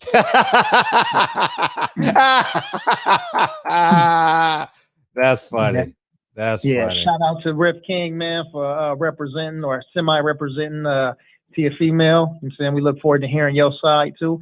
And got my brother, Big Tank, the Sweet Science Examiner in the building. Southern California, better believe it. And South Central in the building 1,000 times. Dave Jack, 313. Detroit, Lawrence Williams, I see you in there too. Let's see. We got the racist. Shout out to you, racist. Piece of shit. All right. Then we got the internet bully. The cyber bully. Yeah. Gump 88. Fam Bam, Stockton, Sacramento, NorCal, 209 and a 916 repping. You full of shit, Fred. Shalom. You full of shit, Fred. You full of shit, Fred. The cyber bully. And first on deck, as usual, Mr. Tennessee himself, Hustler Slam in the building. Yeah, bitch, where you from? Hey, You from New York? Reg, totally me. Hey, Reg, you made the WBC president say, you're the think about that shit, man. You made the WBC president say, you're the racist. That's funny as hell, dog. Reg, you a Hall of Famer, dog. You a Hall of Famer. He coming back in April. All right, we're gonna see. Yeah, we gonna see, right? Craze, We gonna see. Who? Insane Craze? Insane Craze. Hey. Auckland, New Zealand. Welcome to the show. Welcome to the show. Reg a cyber bully, man. Reg is a straight cyber bully. Insane Craze, man. I know y'all took a hard loss with Dan Hooker, but man, y'all still got two champions down there, Alexander Volkanovski and got Israel Adesanya still repping for the Kiwis. And shout out to you for representing Auckland and coming through to visit the barbershop. Yeah, let me see. Cletus 5-1 Deuce, Austin, Texas. Patricia Shelton, she said the 317 is in the building. And shout out to DB, Sexiest Man Live. All right, appreciate that. Yeah, I added the extras on there, but it sounded good. Young Billionaire in the building, Tia Female. Young Billionaire, are you new to the chat too? Young Billionaire. Yep. Welcome to the show. Yeah, he said Tia Female. I'm laughing so damn hard. Yeah, man, I just came across my head one day and she just came out. Hey, Riff King is new. I forgot. Riff King is new. Riff King, you knew, right? Yeah. Welcome to the show. Welcome to the show, Riff King. Yeah. Yep. Yeah. Let's see. Who else did we miss? Tell a friend. Hit that subscribe button. Yeah, man. Yeah, we rocking out over here. See, that interview brought him to the show. See? Yeah. See, now you hooked now. Now you hooked. Now you because now you hooked. Riff King, did you press the like button? You're fucking. You're fucking. Hey, yo, Riff King. Hey, yo, Riff King. Hey, yo, Riff King. Remember when I told you about them Bloods and the Crips? Well, that nigga's a blood.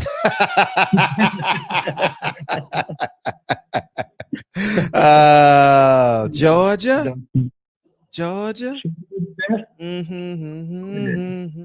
King Common Sense. He said, I'm the last of the lexicons. Shout out to King Common Sense. J.A. Dixon in the building too. Let's see. And then we got a whole California roster right here. Got G Brown in the building. Got box fans in the building. Got boxing conversations with Reggie Owens in the building. Got the Sweet Science Examiner in the building. Got Mir in the building. Man, right on. And then, Tank got Tank in the building. You got Fred in the building. And that's cool, man. See, that's cool how like this cyber community is building. You went and saw Reggie today. That was pretty dope. How long did y'all hang out for? Shit, I don't know, probably about an hour maybe. That's dope. Did y'all go eat? I asked that, and I was just totally. I was coming from eating, and I know Reg ain't gonna go to no vegan spot. Yeah, that's dope. And I don't know how y'all can eat vegan. How did Reg see you and still post 20 videos? Man, I think he was posting every time he was saying something. That's dope. That's dope. That's dope. That's dope. Had a good time. I definitely got to see Reg every time I'm in Vegas. Reg and Lauren and the Bevel family, I should say. I got to see them every time. I was gonna try to get with El Boogie, but I had a shorty with me, and I had one that's out there. So you know what I'm saying. I was kind of. How often you go to Vegas?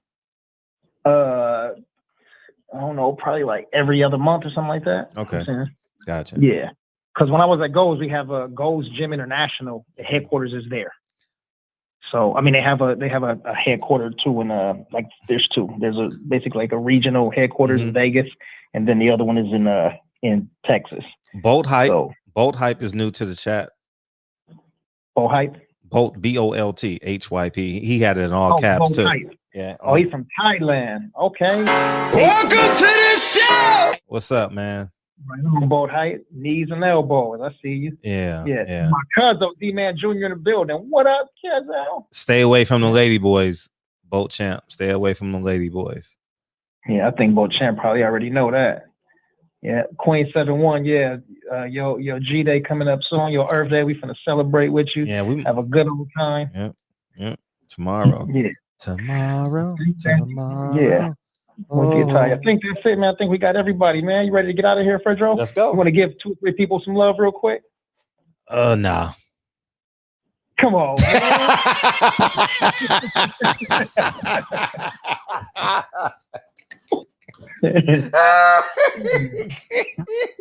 Damn, this dude evil, man.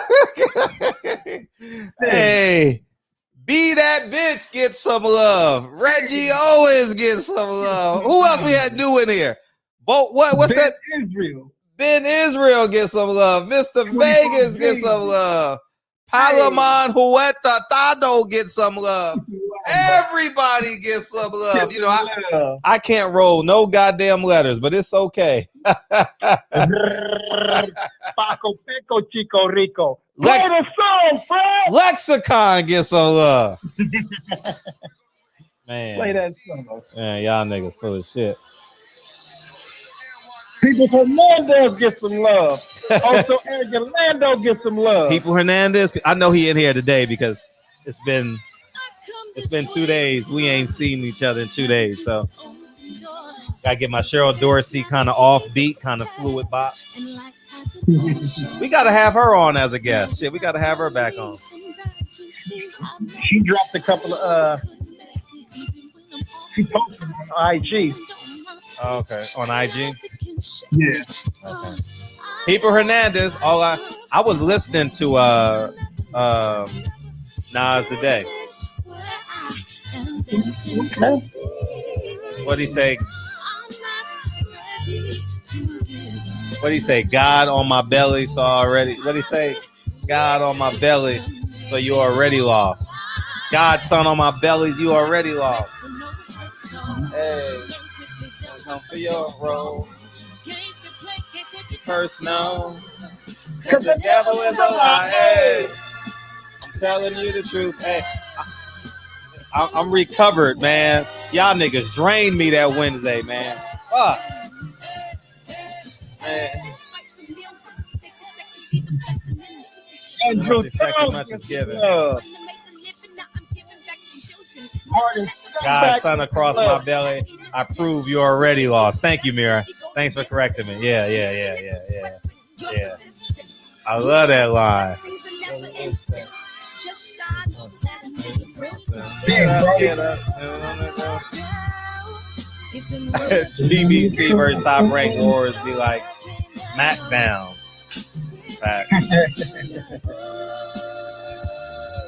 It was a good show. High energy tonight. Damn, we had good energy. I'm glad we didn't talk about that nigga, man. I didn't feel like talking about him anyway. It's my personal statement. Running game like I'm A6. Now I'm gonna leave it because all the cornballs gonna come in looking for it. And we made it through our second candle, man. We made it through our second candle. That's what's up.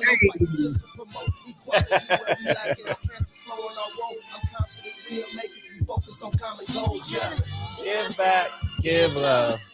Bob Air is the worst promoter in boxing. They all bad at this point. You know what I mean? Shit.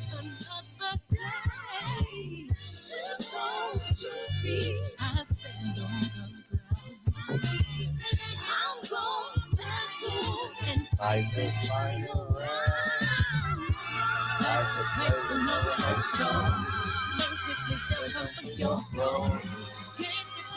Like a personal. Hey, telling you the truth. Hey, it's all what you do. Hey, some things you gotta do. Hey. Mañana, Brianna Bet. Mañana. Hey. Hey, mañana, mi gente, junto gente. See you tomorrow, man. Love you. See you tomorrow. All right. See y'all tomorrow, man. Great show today. My gosh, we had a great show. Love y'all.